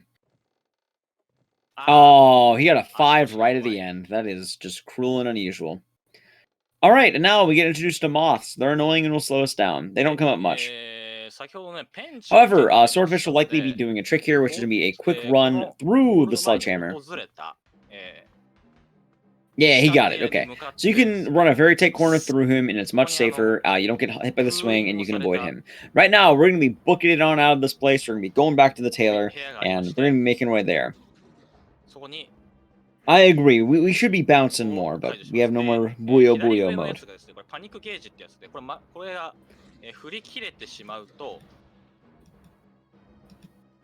パニック状態というものになりまして、多分私もパニックになると思うんですけど、その状態で攻撃を1回でも食らってしまうと死にます。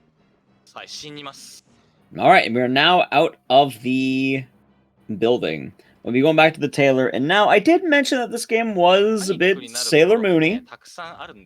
Magical Girl Sailor Moon. So, once we get to the tailor, we'll have the item we need, and we can help the little girl who got beat up. Iago, I am commentating. I'm not only here, I'm commentating. I am doing the Restream for Swordfish and RTA In Japan. So yes, that is indeed me that you are hearing. いやでもこういうことを言うとね、よくないね。フラグになるからね。あ、これね、このガですね。Alright, back to the tailor. Sometimes those butterflies can hit you. I think they're moths, but they look like butterflies to me. で、ここの先ですね。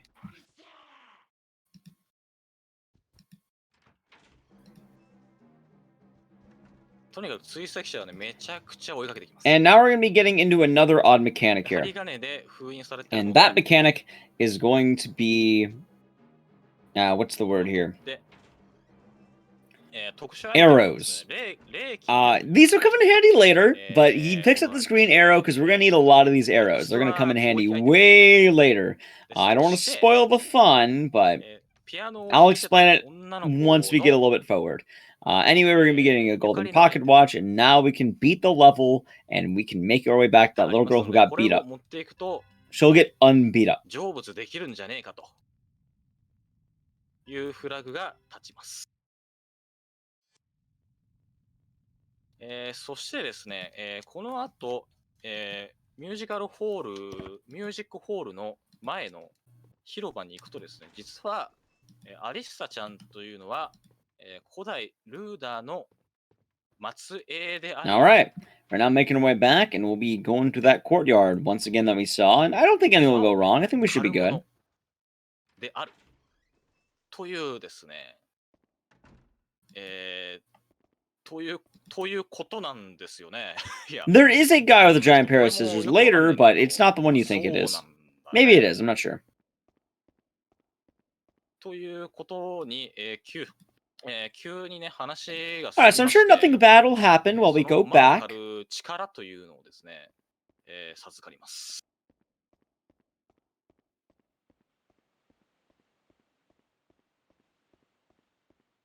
Oh no, something bad happened. So let's see if he plays it out. I'm not sure what kind of commentary they're going for on the RTA In Japan side. He skips the cutscene. Maybe? There's two? あ、ここね、レッドブル飲めるんで。That's a long... Oh, there, okay. So he does skip the other one, too.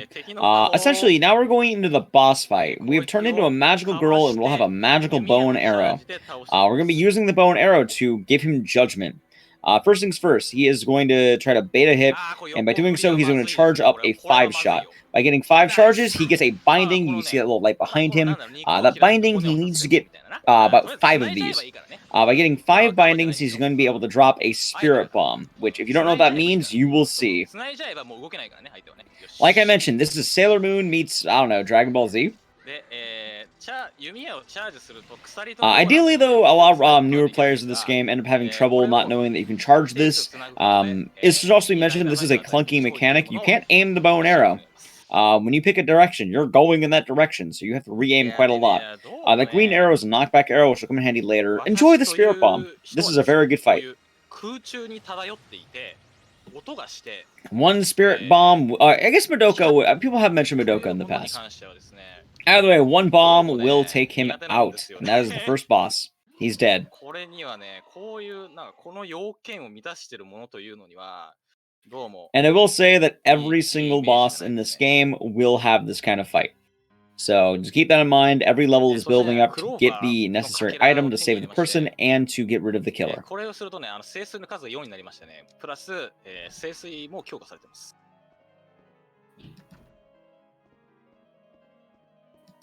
そして、And then the first level is going to be able to end when we go on back. And no worries there, Yoshihiko. I hope you've been having a good time at the Restream so far. Hope you. It sounds like you're watching both. Hopefully, both sides have been pretty good on both ends. And if there's any way we can help on over here, do let us know. So now we're back at the mansion. Yes, the additional max holy water has now gone up. During the first 2 bosses, we have increased the amount of holy water in the game. So instead of a 3 count, we are now on 4 on the top left there. So we're going to have more additional holy water that you can use. Right now, we're going to have to get more information that's going to let us access the second level. You're kind of learning more about the truth of what the magical girl powers are and what's happening here. So you're in our grandpa's area. No, this game came out in both North America and Japan. I think there's also European copies of this game. We're going to talk to that portrait of the grandfather in order to get a couple of winding keys. These winding keys are going to be able to do quite a nice job at being able to solve the next puzzle for us. As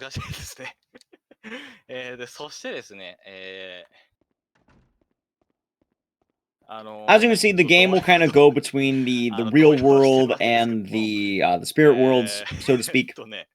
And the story of this game is that you were told don't come home on your 15th birthday, but you did it anyway because you're playing a dumb teenager, and now you need to use your magical girl powers to stop people from killing you and eating your heart. So, this puzzle is always the same. The way it's going to work is you're going to do left, left, right, right, right. Watch. So he turns the left one twice, and this is going to be allowing him to get 3 o'clock on that clock there. In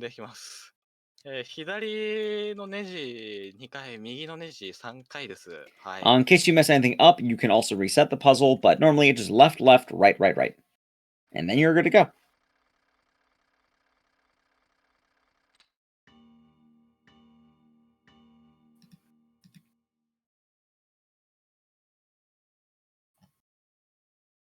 All right, and we'll be going... Oh, that's sweet. I should have mentioned about it, Swordfish is a great runner, a very nice person. Hopefully they'll be okay on their end. Hopefully they'll be okay on their end. また違う敵がね、現れるんですよね。で、この魔法陣もね、I was wondering, I was like, wait a minute, I'm hearing like noises and like it's getting a bit more quiet. It's like a bit uncertain. あれ取れない。 He is going for an extra lavender? Yes, he is going for an extra lavender. I don't see a lot of runners go for this one, so he must be wanting to play it very safe for the harder sections of this game. There are a few that are quite mean, so this should be nice. まずはね、道なりにね、進んでいきます。 I mean, what time is it over there right now, I wonder? I don't actually know. What time would it be over there? Oh, let me double check. What is the time difference? こいつらは成仏させなくていいです。 Half past midnight? Yes, that alright, so that would make a lot of sense. Yeah, it is quite late over there. レッドブルが飲めます。ここもね。So the invisibility ring, he'll get one later through the run. Lavender is mainly good because you can keep doing things. Right now, it's going to be a lot of ghost activations, so he should be good. He's activating these ghosts. He's doing a few things. For me right now, it's like 7:30 a.m. I've been up for a while. I'm on the West Coast here. But around the time they got right now, it's the nighttime horror slot. So, yeah, it's midnight in Japan. About 12:30 a.m. So hopefully he won't get in trouble. I'm really hoping it doesn't happen. That would be unfortunate. He's doing really good in this run right now. The answer to this puzzle is you go north, you place towards the painting, and doing so, you will then activate it. We're then going to go down this ladder, and this is going to be a two-part puzzle. The first part is we need to find a body and a key, and then afterward, we're going to be able to find a dead guy. And then we're going to kind of learn about him, and then we'll get introduced to our favorite person in the level. If that happened, I'd feel bad. I'd feel really bad. Hopefully he won't get in trouble. Again, Swordfish is a very nice runner. And, you know, when playing games like this, it's pretty easy to get excited about this stuff. Alright, so we got what he needed from here, and now we can leave the room. We're not going to be going back to the mansion, because we need to find a secret out about the grandfather. You know, old Grandpa's got some tricks up his sleeve. What could they be? You know. Tricks.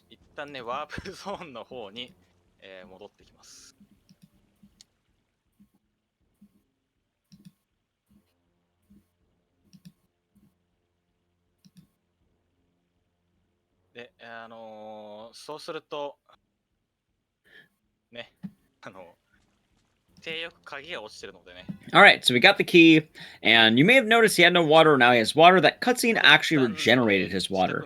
So once again, he'll have water, and he does not need to fill it, which is quite nice.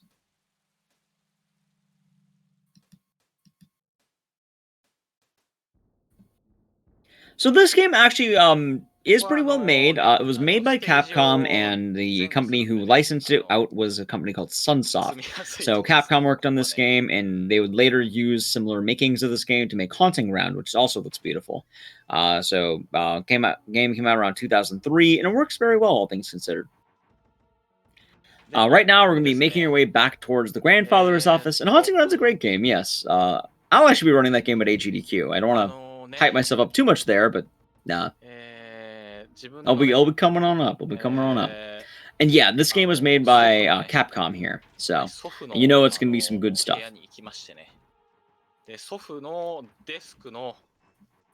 All right, so we're gonna go to the desk, and we're gonna be using that key, and that'll give us a mask. That mask is gonna be a very tough puzzle. Where do you think it goes, chat? Maybe on that wall? No, that would be too easy, wouldn't it?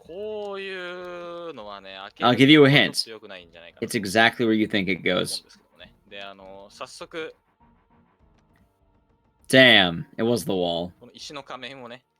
There's one of the puzzles in the game. No, not on your face. So, there's a couple things you can do here. He is not opting for the green arrow here. He is going to just be getting the film, and once you get the film, you're kicked out of the room. So now that we got the film, we will now be able to go back to that area that we went, and then we can end up getting our second stalker of the game, who I don't know if he's going to play out the cutscene. I like playing it out. I hope he does, but if he doesn't, I can explain it. For marathons like this, it's always kind of like a stylistic choice. I really hope he plays it out. I know a lot of runners in this game, whenever they try taking it to marathons, they'll play one cutscene out. If he is going to play it out, I think it will be this one coming up. If he does, you're all in for a treat. If you do know it, don't spoil it. Keep it fresh. Some people haven't seen this game. If he doesn't play it out, though, I will tell you. I think it's funny. That's all I'll say. I think it's a funny one. Also, a weird fact as well, this game was actually mocap for a lot of its cutscenes. You can actually see behind-the-scenes stuff, and you can see like the actors doing all the actions, and it's really funny, and I like it. Okay, so now we're back to the 1960s area, and we're going to be able to give that film to the dead guy on the ground who had a camera, and that's going to allow us to unlock a door, because Alyssa here does not know that you can turn a picture frame fixed, essentially. This game has some rather obtuse puzzles. They're not exactly hard, they're just like, why can I do that without knowing it, you know?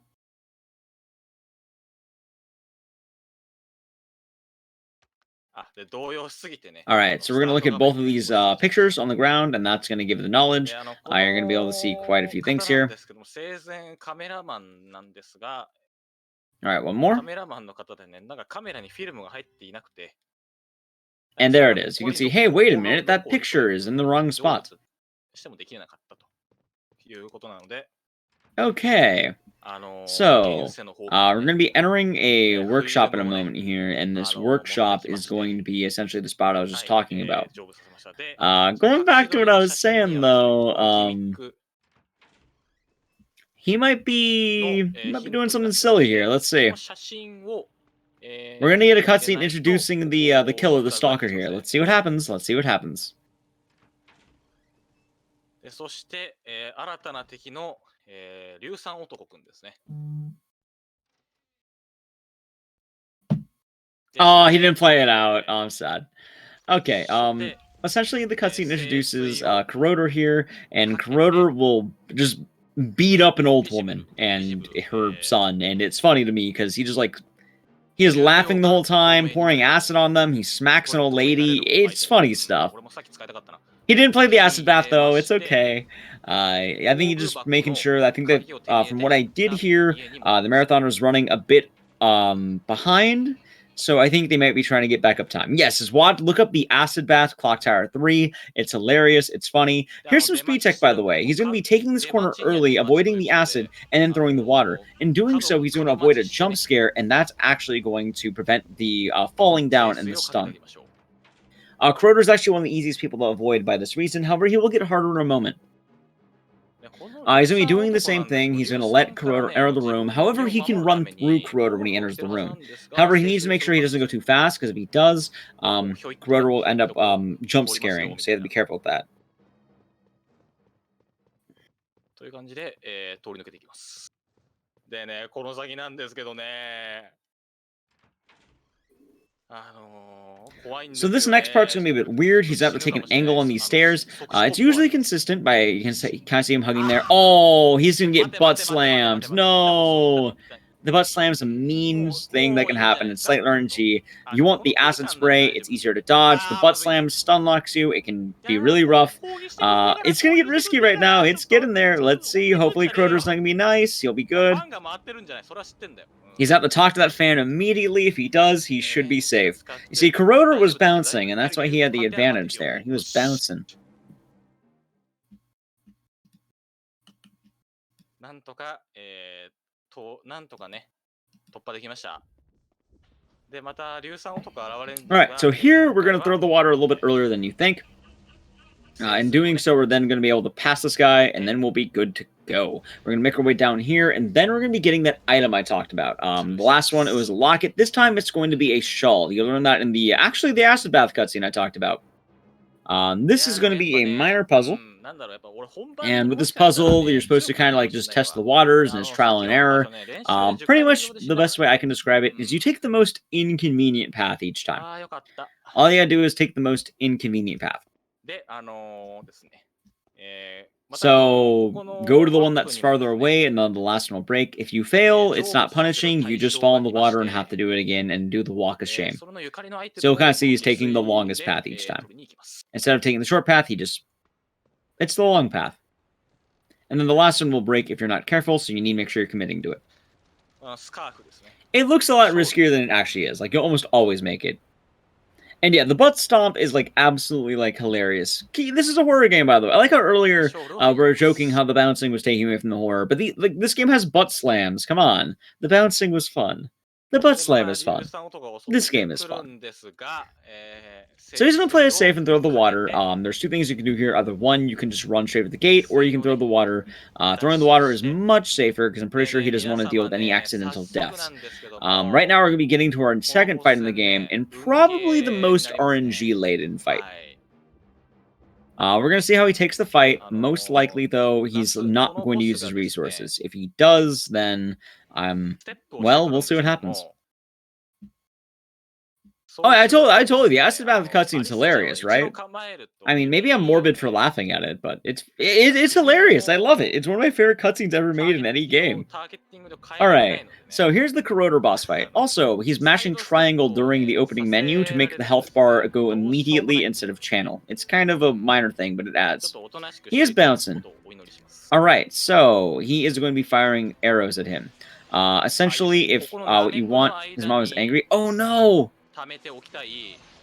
で、さっきのハンマー男と He's going to be firing these arrows, 上のマックスまで and he's going to want to チ get ャージをしなく bindings. てはいけ So ないので unlike 貯める時間 Sledgehammer, が the 何分 bindings here are going to be 6 max now. It's not going to be 5, it's going to be 6s now. よしよしよしよし。射程外の攻撃が怖くない。 I think it's actually, hold on, 1, 2, 3, 4. Oh, sorry, it's a 5 binding. The other ones are 4 binding. Sorry, this one's a 5 binding. The last one was a 4 binding. So, he's going to get a 5 binding here. Right, I can count, right? Hold on. 1, 2, 3. 1. He's getting hit, by the way. This is a bit RNG. You don't want to get these fast attacks. 1, 2, 3. I'm usually based on muscle memory for 1, 2. Let me count these. 4. No, it is. I was right. It is a 6 binding. Okay, I'm not wild. It is a 6 binding. Okay, so yeah, he's getting a 6 binding here. 一度パターンが崩れてしまうとですね、また最初からやり直しになるんですよね。 Okay, there we go. I was counting right. My eyes deceived me. So this boss is considered the hardest, mainly because he'll try to juke the hit and you can't aim it. As well, depending on the vocal command you get, it's different in Japanese and English. I play this game in English, so I have different vocal commands than he does. But Swordfish knows the command he's looking for. There's a good one and a bad one. So we're pretty good here. The lore of this game is essentially that your grandfather wants to eat your heart and become one with you. That's it. And then magical girls stop him. これで倒しきれました。 And he's dead. That was a good fight. It's a love story, kind of, but in the same way Haunting Ground's a love story. とりあえずちょっと心配していたところが終わったのでちょっと安心したいところなんですけども、ちょっと今日は何が起こるかわからないと。Yeah. Alright, so, we're gonna be going back to the grandmother, we're gonna give her the shawl, and then, instead of being thrown back to the mansion, we're just gonna get thrown right to the next stalker immediately. The game really kicks into high gear after Corroder, and I'm not sure why. また、クローバーの方を手に入れましてですね。今回まだ聖水が今度ね、5回使えるようになりましたんで。 いやー、増えてよかったな。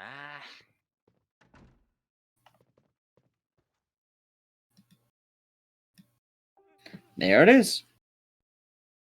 そして、セーブはしません。 All right, and now we're being thrown もう今回は強気ですから。 into the sewers. Is he gonna take the safety? No, he didn't take the safety one here. I don't know why. Alright, so I guess he's maxed out on Lavender. Normally, instead of grabbing the one in the last level, the one here normally is a bit more... I think it's about the same time, in all honesty. So, sewer tower is going to be a bit weird. As you can see, we're in a sewer. This level is really short, but it's kind of confusing if you're doing this for the first time. I think it's mostly preference, in all honesty. Like, there's not really a right option, and honestly, like, if you're going for world record, you don't go for these normally. So it's mostly just preference, I imagine. And right now we get the key. Our next guy is going to be a guy named Chopper. We're thrown in here fast, by the way. Also, you may have noticed we have an additional holy water. We have 5 now, and we'll always have 5. And yes, apparently he has been, it is right now midnight in Japan. So it's a bit late there. He's hoping to be a bit on the quieter side, because his mom, I think, did complain at one point. But these things are okay. And yes, I am on commentary, Raul. That is correct. Alright, so, also, enjoy the banger, enjoy the song, I love the song. We're going to be taking the elevators, and we have a lot to do here, so it's going to be going fast. The first floor we're going to here is, I just call it the first option. But we have to get some tools. Let's see if he takes a safety strike here, though. There's a couple things that can happen. Will he do it? Alright, so he didn't take the invisibility ring here. Huh. Alright, first things first, he'll be opening this up, and he'll be taking some gloves, because we need to touch wires. Don't touch live wires without gloves, by the way. That will hurt. You might die. Do not do that. He dodges a couple of hits. Luckily, this one's really easy to dodge. You can just run past it. There's going to be a safety strat and a risky strat. The risky strat is kind of what he's doing here right now, and that is by not using waters. If you end up having enough water by the end of this, you can actually have a perfect amount of そう waters, 斧が長弾をして and you can save time on a refill. アリサちゃんの方に I wouldn't 回ってき recommend ち it ゃうん still, ですよね。 Toxie. We're not going to be going to this floor. Again, it was another first option. And we'll be grabbing a, I want to say it's a crowbar. Yeah, the crowbar. This will be able to open an area for us. I'll give us a card key. He throws the water here because this one, it's too narrow and you can't really dodge the axe. So that one will be much safer. And then he'll be taking the second option this time. And we'll be going back to the first floor that we were at. で突破していきます。 No, the meter at the top left is a panic meter. 私の If that meter fills up, he'll go into panic, and if he gets hit, he dies. So the lower that meter, the better we'll be. So right now, he's going to touch the live wires. The puzzle's always the same. So just check out the answer here. It'll always be the same. I usually consider it just one left of whatever you pick. So whatever you start on from the top, it's one left. Just keep that in mind. So it's 1, 3, 2, 1, and 3, 2. Just one left each time. Alright, now the power is back on. However, before we can go to the door that we need to go to, we're going to have to get a key card. This is RNG. He got good RNG. Alright, so Chopper here spawned late. By doing so, he can get a good water throw, and he doesn't have to worry. That is quite risky sometimes if he spawns in the middle. And yes, he does look like Kratos. He also has two different voice actors, like... the voice actor in the cutscenes and the voice actor in the chase is different, apparently. I don't know if that's the same in the Japanese version, but I know the North American version, they change it for some reason. I don't know why. Alright, now we get these glasses. This is going to be a hard puzzle. Where do we use the glasses? We have to calm a spirit. What spirit? The one right behind us. You think this guy would be able to get his glasses, given they're right in front of him, but, I guess he's dead, so he can't. すぐ近くにある死体に、メガネを渡すだけで条例できるというね。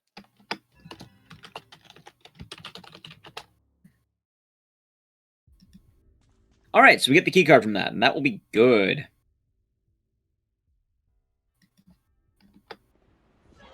You also get a jump scare there. If you're not careful, you can get hit. It can't panic you, but it will be pretty risky. So right now, we'll now be making our way back down in order to turn on the power for the door. Because when we have the power on, we need to throw on the on switch. So we'll have to see. We're going back to the first floor that we went to. By the way, doing the elevator wrong is very risky. You lose a lot of time going to the wrong one. It is, Raul. This is. で、ここで小野男さんのね、出現パターンは2パターンですね。ああ、これは悪いパターンだわ。でこの辺で聖水を振るといる。いいね。勘が冴えてんな。だいたいあの位置で、振ると当たります。だいたい当たります。Apparently, the Motherman meme on Twitter is it is trending in RTA in Japan. 聖水をかけますね。これいいパターンだと聖水1回。But it does seem like things have resurfaced. I saw the there's an official tweet going for that one. So it's going smoothly. That's good to hear. Okay, I want to double check on the scenario because I was a bit worried, but we're looking good. Okay, so he turned back on the power. We got the key card. We're good here. He is low on water, so he is going to have to refresh on waters here. Most likely. I'd be surprised if he doesn't. He does. And now we're going to do a really weird glitch. You see that arrow underneath the stairs? He's going to use really long arms to pick it up. Because Alyssa has really long arms. There she is. She just reaches underneath the staircase, grabs the arrow, and then puts her arms back up to the top of the stairs. That's what being a magical girl's like. Motherman is trending on Twitter. I just checked that. It is pretty fun. Here, I'll link. I don't know if I can link. I don't know if I can link tweets. Let's see. Will I get in trouble by Nightbot or anything? Let's see. I did not. There it is. There's the tweet if anyone wants to see it.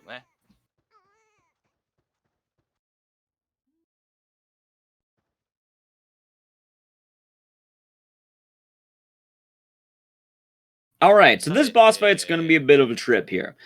This one won't actually have you do the traditional spirit bomb.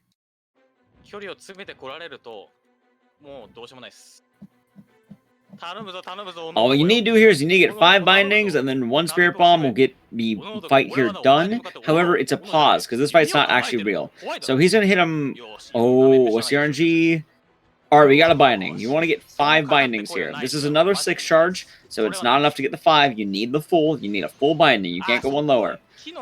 Ideally, you want to be able to get 5. 5 is safe. However, let's see. All right, he's getting a throw. He might be able to get a 3.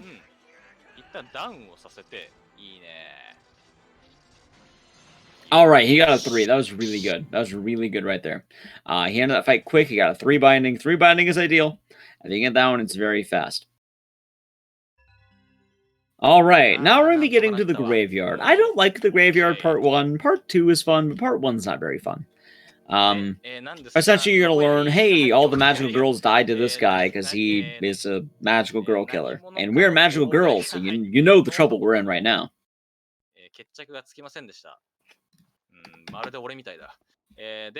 We're going to have to go to 2 sides. One, we're going to be going to the mausoleum, which is where most runners will start. The mausoleum is a bit more chill.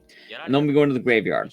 The mausoleum will sound like a mosquito, so just ignore the music and try to enjoy the run. Like, this is arguably the most part of the run. It's kind of mean. The music's not as great. Once we leave the mausoleum, we're back in action, but I was going to ask you all, remember the bouncing from earlier, everyone? It looks like he's also preparing the portal back out. Your 2 waters will make the portal, so he's going to prepare that and probably refresh his waters when he has to replace the tablets. This puzzle, essentially, is you need to match the colors. So all these tablets, all these graves have different tablets in them. This one's yellow to red. You're going to be going yellow to yellow, red to red, blue to blue. So he's going to be taking a particular order to make sure we can do this. He's going to take the yellow. He's going to put it in the placeholder tab. And while he's at the placeholder tab, he's going to actually be getting a water refresh because these ghosts can grab you and that's annoying. So there's that.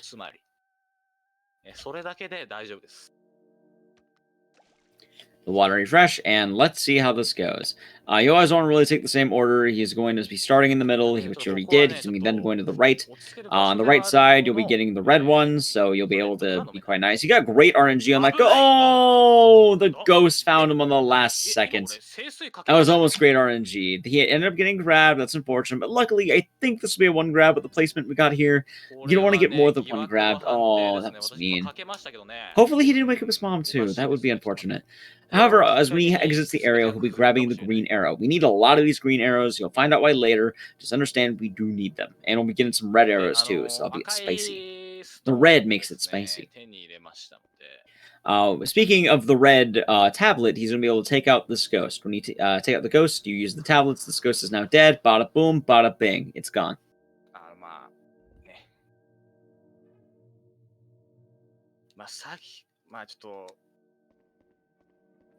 Now he'll be going over to the left. Red will be a binding arrow. The binding arrows will come in handy later. Just understand they're very spicy right now.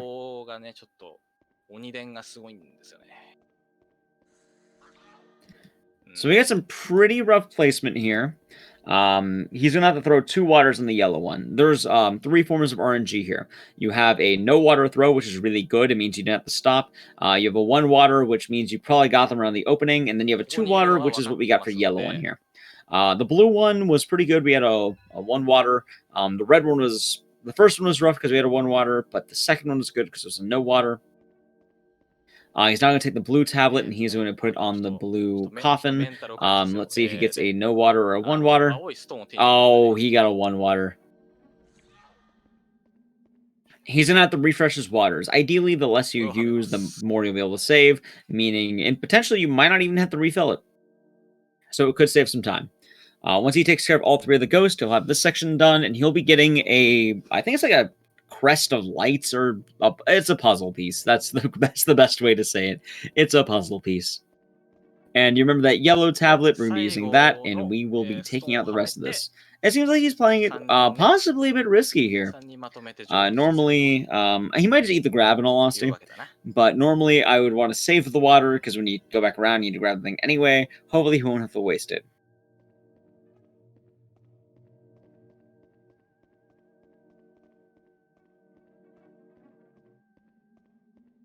Let's see how it goes. All right, he did not have to worry here. He got exactly what he needed. And that's the mausoleum. Don't worry, the weird mosquito music will be ending soon.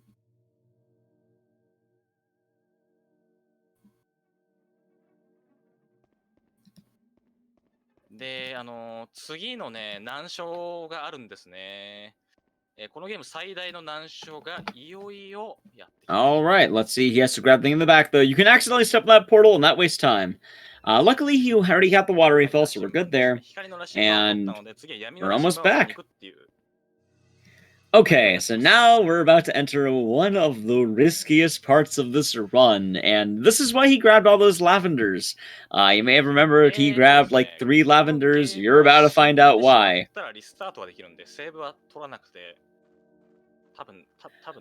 This is going to be the graveyard, and Chopper is coming back.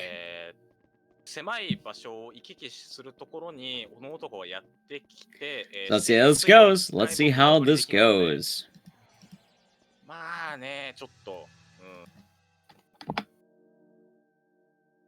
So he already used 2 of the waters here, and he's going to have to throw 2 more to start the portal here. So the thing is, you may think, oh, he has 1 water, he must be safe. No, he is not going to be safe. He has to save that water for the end of the puzzle. So if he's not careful, it's going to run into some issues. As well, Chopper is going to be meaner. There's going to be mobs around trying to stop us. A lot's going to be happening right now. Let's see how he takes it. And even then, he's also dealing with possibly waking up his mom. So you have to be careful with that. All right, so he's using the invisibility ring most likely. Let's see. Yes, there's the invisibility ring. This is going to drop the aggro from both Chopper and the flies. You're probably going to hear one line repeated a lot in North America. It's nice trick, which is funny. It's still funny in Japanese. I just can't speak Japanese. Anyway, the order of this is going to be lion eyes. So you have a 1 eye, a 2 eye, and a 3 eye. It's going to be right, middle, left. Right now, this is where it's going to get hairy. Oh, there he is! Okay, you got hit. You gotta be careful. He has 3 lavenders for this. Hopefully, won't be too many issues. He's on number 2. Okay, let's see what Chopper does. Ideally, he's going for swings. He dodges it, but however, his panic is getting up. Ideally, what you want Chopper to do is you want him to throw. Oh, he's gonna have to use lavender soon. That was a good throw. The throw means he's getting distance away. I hope he uses the lavender soon. If he doesn't, this is going to get really risky. All right, here's the lavender usage. It's coming up. He has 3 of them. And he is going to have to make sure that he lands the water. If the water hits an axe, the water hits Chopper, you can't actually do the puzzle. He got it. Okay, thank God. He got it. He's going to grab that crest, but it's not over yet. He still needs to escape the graveyard. He grabs the crest, and Chopper is right on his heels. Let's see how he does.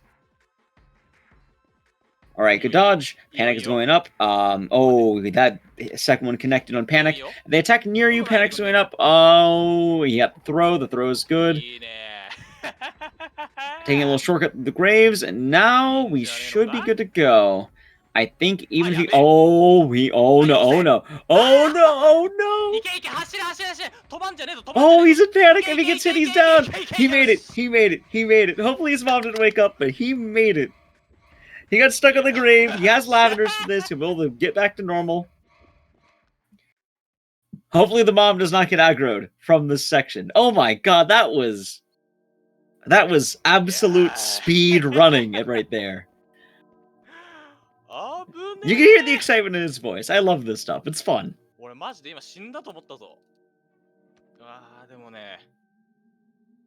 Alright, calm down. We're getting ready for the boss fight. We're going to put these 2 tablets in. While he's doing this, he's also going to get a water refresh because he's going to need it for the next level.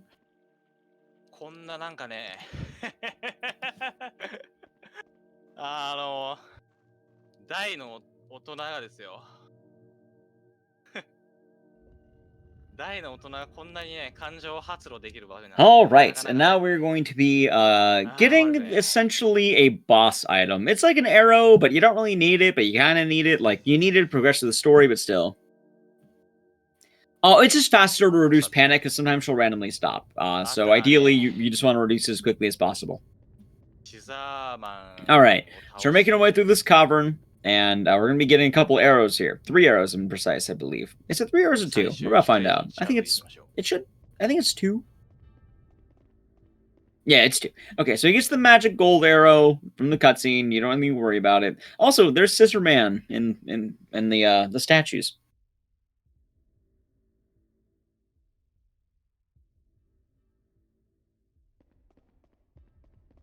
There we go. And then he's going to be grabbing a red arrow. This red arrow is going to allow him to bind things later. We're going to be saving this because it's going to help us out later. A secret tool to help us later. And it's not over yet. You still need to escape the cavern. If you're not careful, you can fall down. However, it's a simple breeze. However, the screen will get a bit bouncy. See, it's a callback to the bouncing. So he needs to make sure he takes the path back. If you know where you're going, it shouldn't be an issue. However, you have to be very careful to not get stuck. It can still happen. See you bouncing his back.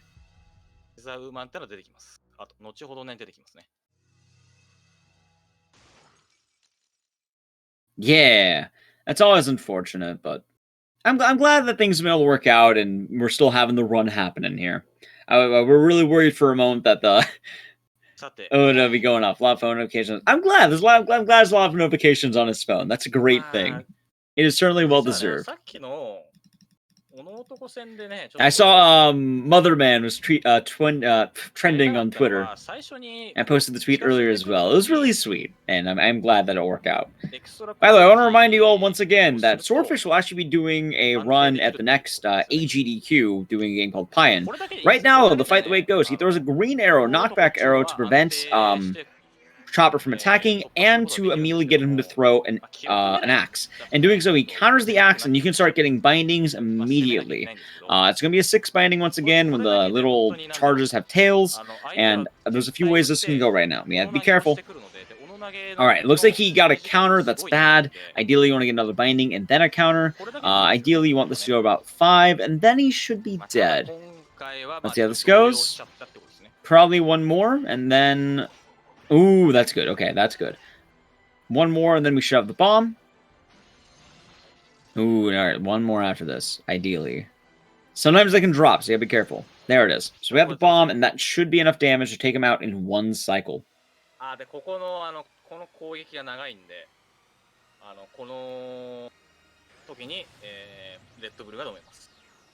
And that is the Chopper fight, I believe. Let's just double check. You don't really know until he's dead, you know? He's dead. That was great. I just heard a big dead. I heard dead, and that was fun. Hopefully his mom will be understanding about the whole ordeal. Yeah, apparently the marathon was running decently behind. During marathons such as this, a lot of the runners, you know, sometimes RNG doesn't go your way, sometimes the run may not entirely go well, setup issues can happen. So this run's actually going a bit later than one would imagine. And as a result, like right now, I think this run is really supposed to be around like maybe 11 p.m. Because right now it's around, I think right now it's like 1 a.m. in Japan. And originally, well, this run started 2 hours ago, so I think originally this was supposed to be ending about soon.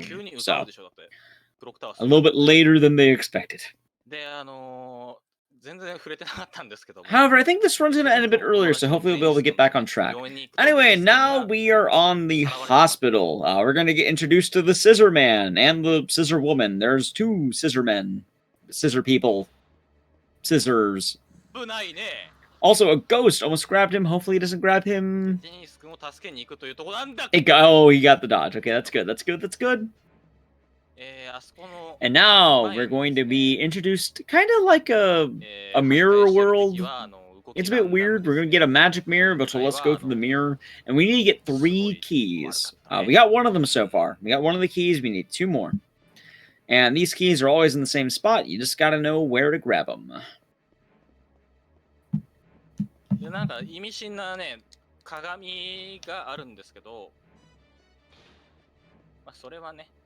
So I'll be going down here with the magic mirror. This is actually a really quick section if you know where you're going. As well, he hasn't started the Scissor Man event yet.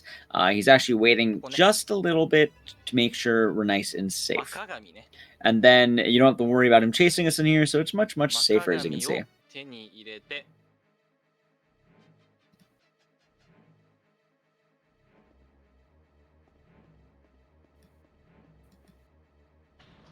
紙に近づくとイベントです。 Alright. Let's go with the Scissor Man. The Scissor Man in this game is not the same Scissor Man from the other games. This is an entirely new Scissor Man. He's Scissor Man Ralph. Him and his sister Jemima are the Scissor People. And they will chase you, and they're really fast, actually. Jemima is actually the easiest enemy in the game to avoid, but Ralph is incredibly deadly and can kill runs very easily. Jemima's not even in the room. Like, that is how easy Jemima is to deal with. What's worse is that the Scissor Woman is called Jemima. Yes, their names are Ralph and Jemima. Yes, just like the syrup. So by breaking that sigil, is going to be able to get the key back in the Ralph side. Right now we're on the Jemima side. We still have one more key. Oh, there's Jemima. She goes for an attack. No panic goes up. That's good. Jemima is very easy to avoid. Her attacks are really long and telegraphed. So for the most part, they won't be dangerous. Alright, we're going to be going to the bathroom, we get in the next key, we'll be having 2 of 3 keys. Even though Jemima's going to be here, you can either throw water on her, or you can just run past her. He throws the water through the wall. What a throw. Definitely safer than running through, because you can be hit, you have to be a bit careful, but Jemima is down. We're now going back to the Ralph side. Jemima will be back, though. She's not totally done yet. We do need to fight her, after all. Now we're going back to Ralph, and as you noticed, he did throw and break the sigil earlier. We'll be going back to that room where the sigil was broken, and now we can get the final key, and then we can go to the final level of the game.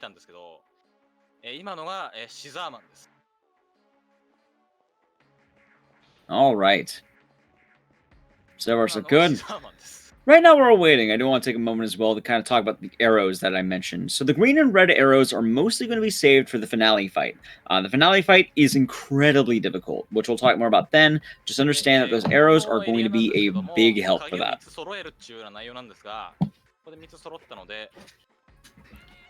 Alright. He throws the water there to make sure we're nice and safe. And then once you get to the actual room with the 3 keys, they won't follow you, and then you'll be good for a little bit. However, Ralph will pose an issue once we get to the next level. Right off the bat, Ralph is going to be chasing us. He's going to be getting a water refresh, and there's a few ways you can go about this. He still has a lavender, so that's going to keep us safe. This is where the preference comes. Some runners like lavender, some like invisibility rings. Either one are fine. They are both good decisions. Okay. You don't need to activate the portal there. There's no need to go back. What's going to happen now is we're going to be going to the castle. The castle is probably the hardest part of the game because there are a lot of ways you can die here. First things first, he's going to need to break a sigil and avoid Ralph. There are 2 different strategies he can use. It's kind of based on RNG, but also I'm thinking he's going to take the safety strat. So the safety strat, the way this is going to go is he'll likely throw water at Ralph. If he doesn't, he is going for the risky one. Alright, he's going for the safety one. He throws the water at Ralph, and then he'll be throwing it at the sigil, and then he might throw a third one at Ralph. We'll have to see. Yes, okay, he took the safety strat. The risky strat is you run to the door, and you do 1 throw, and you hit the door, and you hit Ralph. It is incredibly difficult and risky and not worth going for in a marathon. He's going to start looting more green arrows, because we do need these weapons for the final boss. And now we're going to be dealing with the last of Ralph until the boss fight. We still have Jemima to deal with, but this is going to be the final Ralph chase room in the game. This is going to be a run killer very often, and this is actually why he has the lavender for this one room. There are 2 strats he can do here. 1, he can use the lavender. 2, he can use the water. We'll see how he does this. Ooh, Ralph's getting close. He throws the water. Okay, he's playing it safe. And then he'll likely use the lavender if he gets too close, because you want to make sure you're safe for Jemima. You need this note to know just how you can open a door on Jemima's side. If you don't read it, you won't know. Like, the character will not know. Alright, Ralph got stuck. He taunted, I think, so... Oh, wait a minute. Okay, we're safe. We're good. Alright, that was an almost perfect Ralph side. We're going back to the Jemima side, and we shouldn't have any issues on the Jemima side, I don't think. Although he will need to refresh the water. Most likely.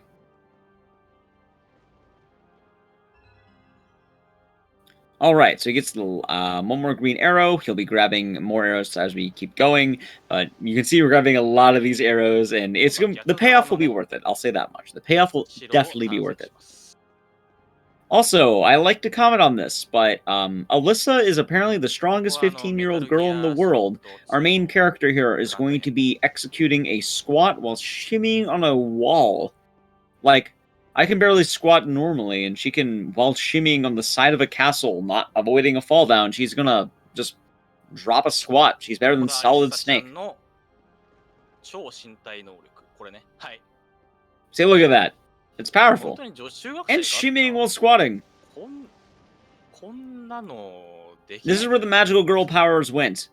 To dropping a killer squat. Exactly, Splice. Exactly.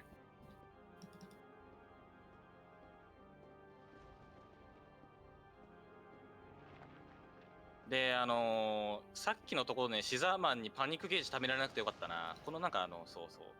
プラント編やってる間はね、ちょっとスタミナじゃないわ。パニックゲージがね、回復しないんですよね。Alright, we're about to get ready for Jemima. She's gonna be back, she's gonna be deadly. 部屋に侵入できるぞっていうのが先ほど取ったね、メモに記されています。So, we're going to be dealing with a few things here. One, he's going to be looking at the A crest, because you can't grab it unless you look at it once. Jemima's going to go for an attack, that's okay. He's going to be putting the ashes in there, and then after he's done, he'll likely throw water at Jemima. If he doesn't, that's going to be a bold move. Let's see what he does. Oh, he got hit.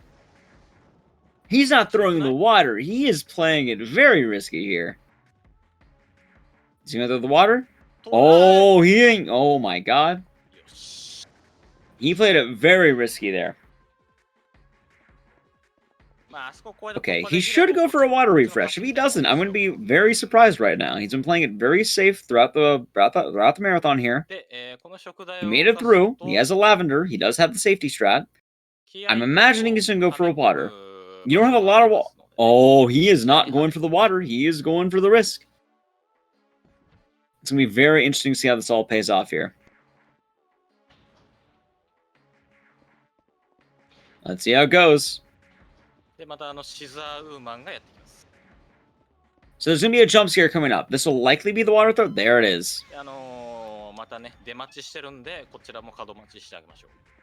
that was the last water throw in the game. Say goodbye to water. We are now in a drought. He'll likely be using the lavender to avoid the last Jemima, or running through the last Jemima.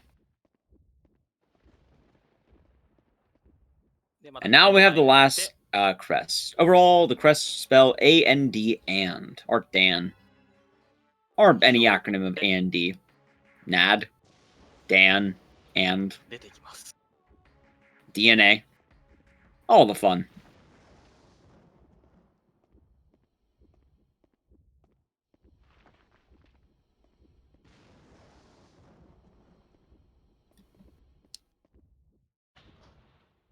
Alright, let's see here. Alright, so we got the dodge, that's very good. And now we'll be going to one of the tougher areas of this game, I would say. The main reason why is because most of the time this game will not let you instantly die. You have to build up your panic, and then if you get hit, you die. This is the one part of the game where if you get hit once, you are dead. Luckily, there is a generous checkpoint. Hopefully he doesn't. This is going to be a really risky part coming on up, and it's going to be the Knights in Armor. The Armored Knights. So when he comes back to this room for the second time, they're going to start swinging their axes. If he gets hit by any of the axes, it's an immediate death. This is the only thing in the game that will do it. You have to be very careful of this. Very, very careful of these axes. You're going to get a lot of story. You have a cool portrait on the wall. You have a movie. There's a lot of fun. We're going to be seeing if he is going to be going for possibly a cutscene coming up. I'm not too sure. There's another silly one I like. I think he might be going for just a fast run to try to get the marathon back on track, but we'll see how it plays out. A lot of the estimate that they have here is for a variety of, RNG and factors, but ultimately the runs have gone very well.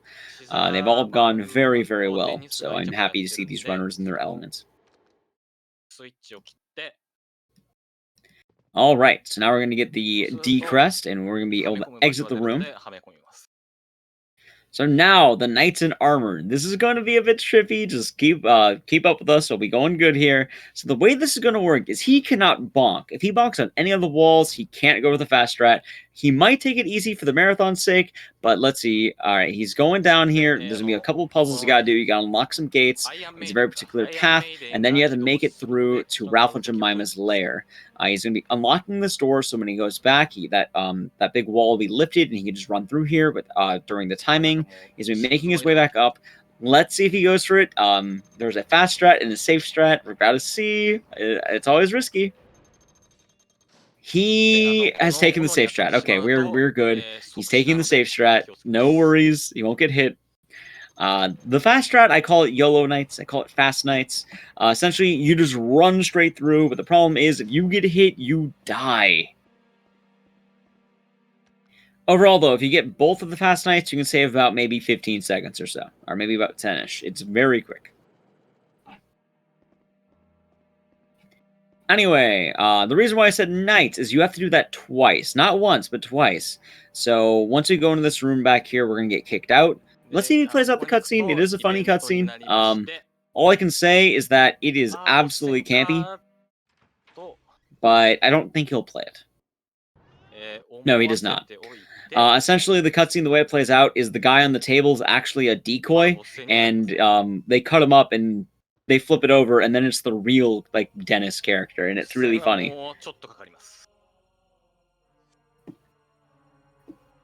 Okay, so now, hey, we're back to the grandfather's room. We're back in action. We're going back to the clock tower. We're going back to those knights. So let's see how this is going to go.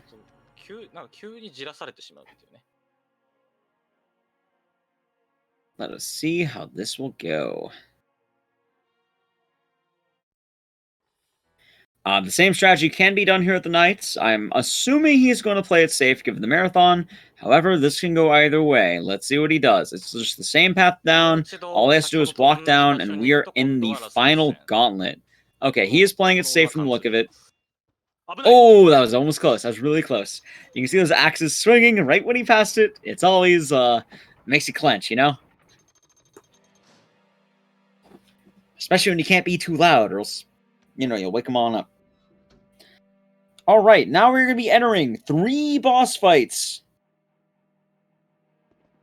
There are now going to be 3 boss fights coming up. Scissorman Ralph, Scissorwoman Jemima, and then the finale.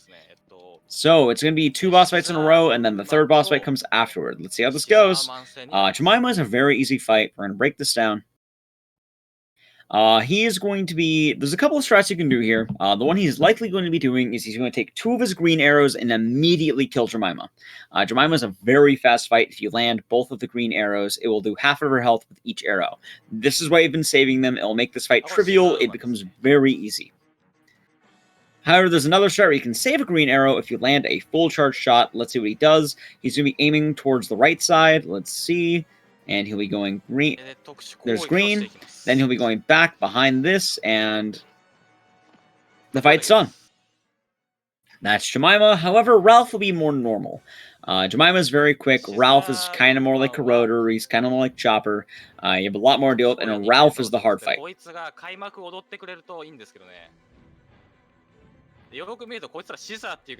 so here we go. So with Ralph, you have a few strats you can do here as well. He's going to be going for a quick attack, so Ralph can try to counter it, let him build up, and then he wants to get a binding. Ralph, you can actually get a 5 binding. You don't have to charge a full 6 if you get in a counter attack. So right now, he's gotten 2 bindings. He can possibly get a 3 binding right here.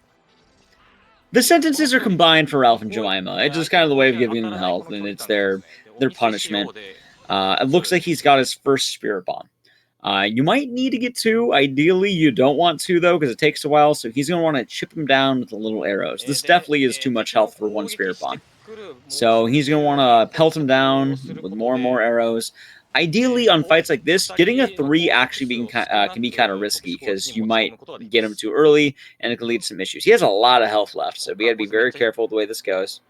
You're going to see him pelting with probably 5 charges, maybe a 6 charge. Ralph's also in a bad spot because he's kind of far away. You can see he's not binding him yet, because if he binds him, Ralph will remain far away. He did bind him right now. That's okay. めっちゃなめ And く it's し a てくるね。 little bit risky on the angle, but that should be almost done. わーをしてくる。 Alright, that's Ralph. Great fight. So Ralph and Jemima are down, and we are going straight to the finale. It's going to be a quick 今回はすごいなめくしてき quick ました。 climb up the clock tower. The titular clock tower. Final boss mom? No. Hopefully it won't be the mom. I don't think Swordfish has the magical arrows to deal with that. For all we know, the mom is going to get her magical arrows. そ So you gotta be careful. シザーマンを倒して終わりだと思ったじゃないですか。いや、まだね、いるんですよね。 Imprisonment? Oh no. これまでのボスとは桁違いの体力を持ってる敵がいます。 Alright, let's see how this goes.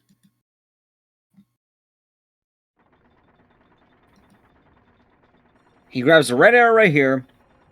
And now, we're going to be just making our way up very slowly. There's going to be one more arrow to grab. It's going to be a green arrow. All these arrows are about to pay off. Normally, we have the final boss, who is Dick Hamilton or Lord Bordos. I like to call him Dick Burrows because that's his name.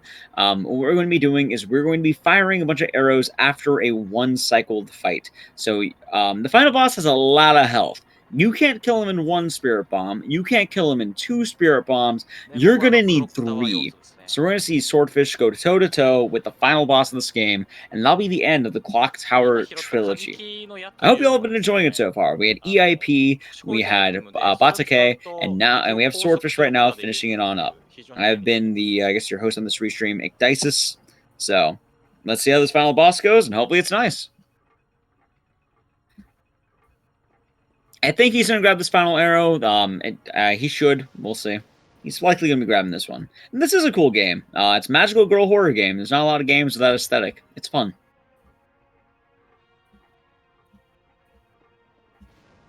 いや、神木ですよ。うん。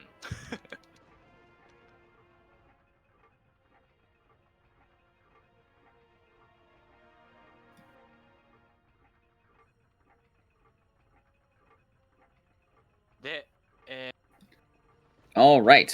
この歯車を越えて Here we go. We're all ready. We're making our way through the gears. We're making our way through the game. これ労災ポイントですね。でこの歯車を乗っていくと The final boss is one of those big health bars. He has 2 health bars. He has the green one and then the red one. So the way this is going to work is he looks like Cervantes from Soul Calibur. His name is Lord Bordos, or Marquis Bordos. 懲役年数2200 The way this is going to go is he is going to dodge a Shadow Bolt, and then he is going to hit him with a 5 charge. Lord Burrows is actually one of the only bosses in the game, including Sledgehammer, that will get binded with a 5 charge. So he's going to be able to get a binding, and he wants to get 5 bindings and then get the Spirit Bomb down.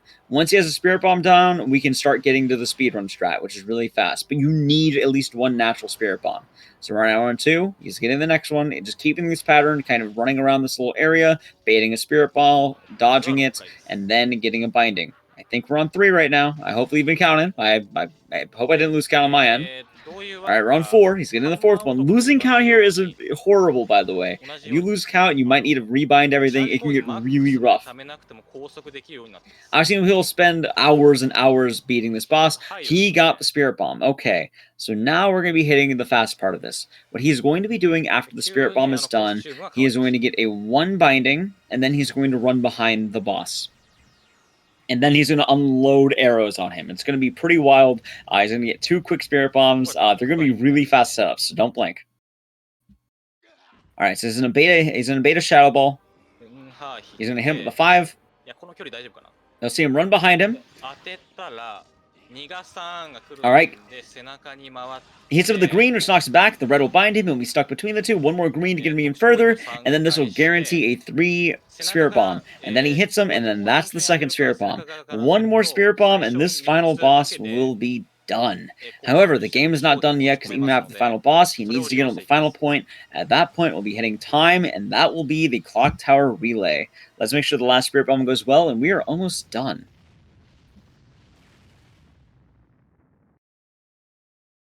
Alright, Here's the 5 charge. He's going for a risky strat. Normally, you can go for that early. He did it. Let's hope he doesn't get it. I actually saw him during a world record attempt. He started charging, and it dropped right at the end.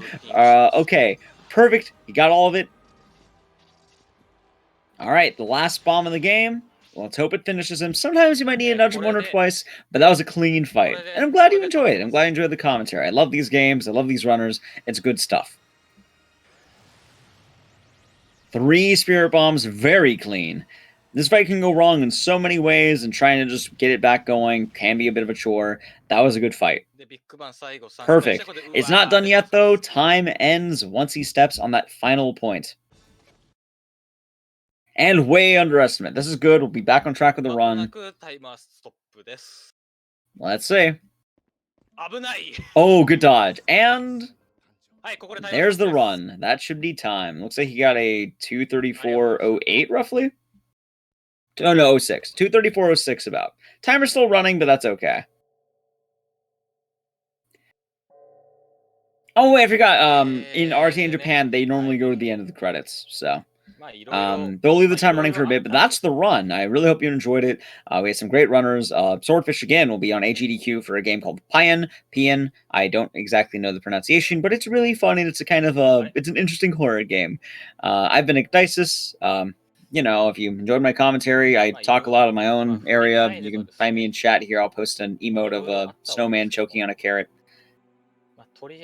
There he is. So, yeah, I hope you enjoyed the commentary. I don't know what game is next, actually. I need to double check the... Let me see. I can read that for you. But yeah, I'm here for the Clock Tower one. Let's see. What is the next game? The next game is... Where's the schedule at? I had it.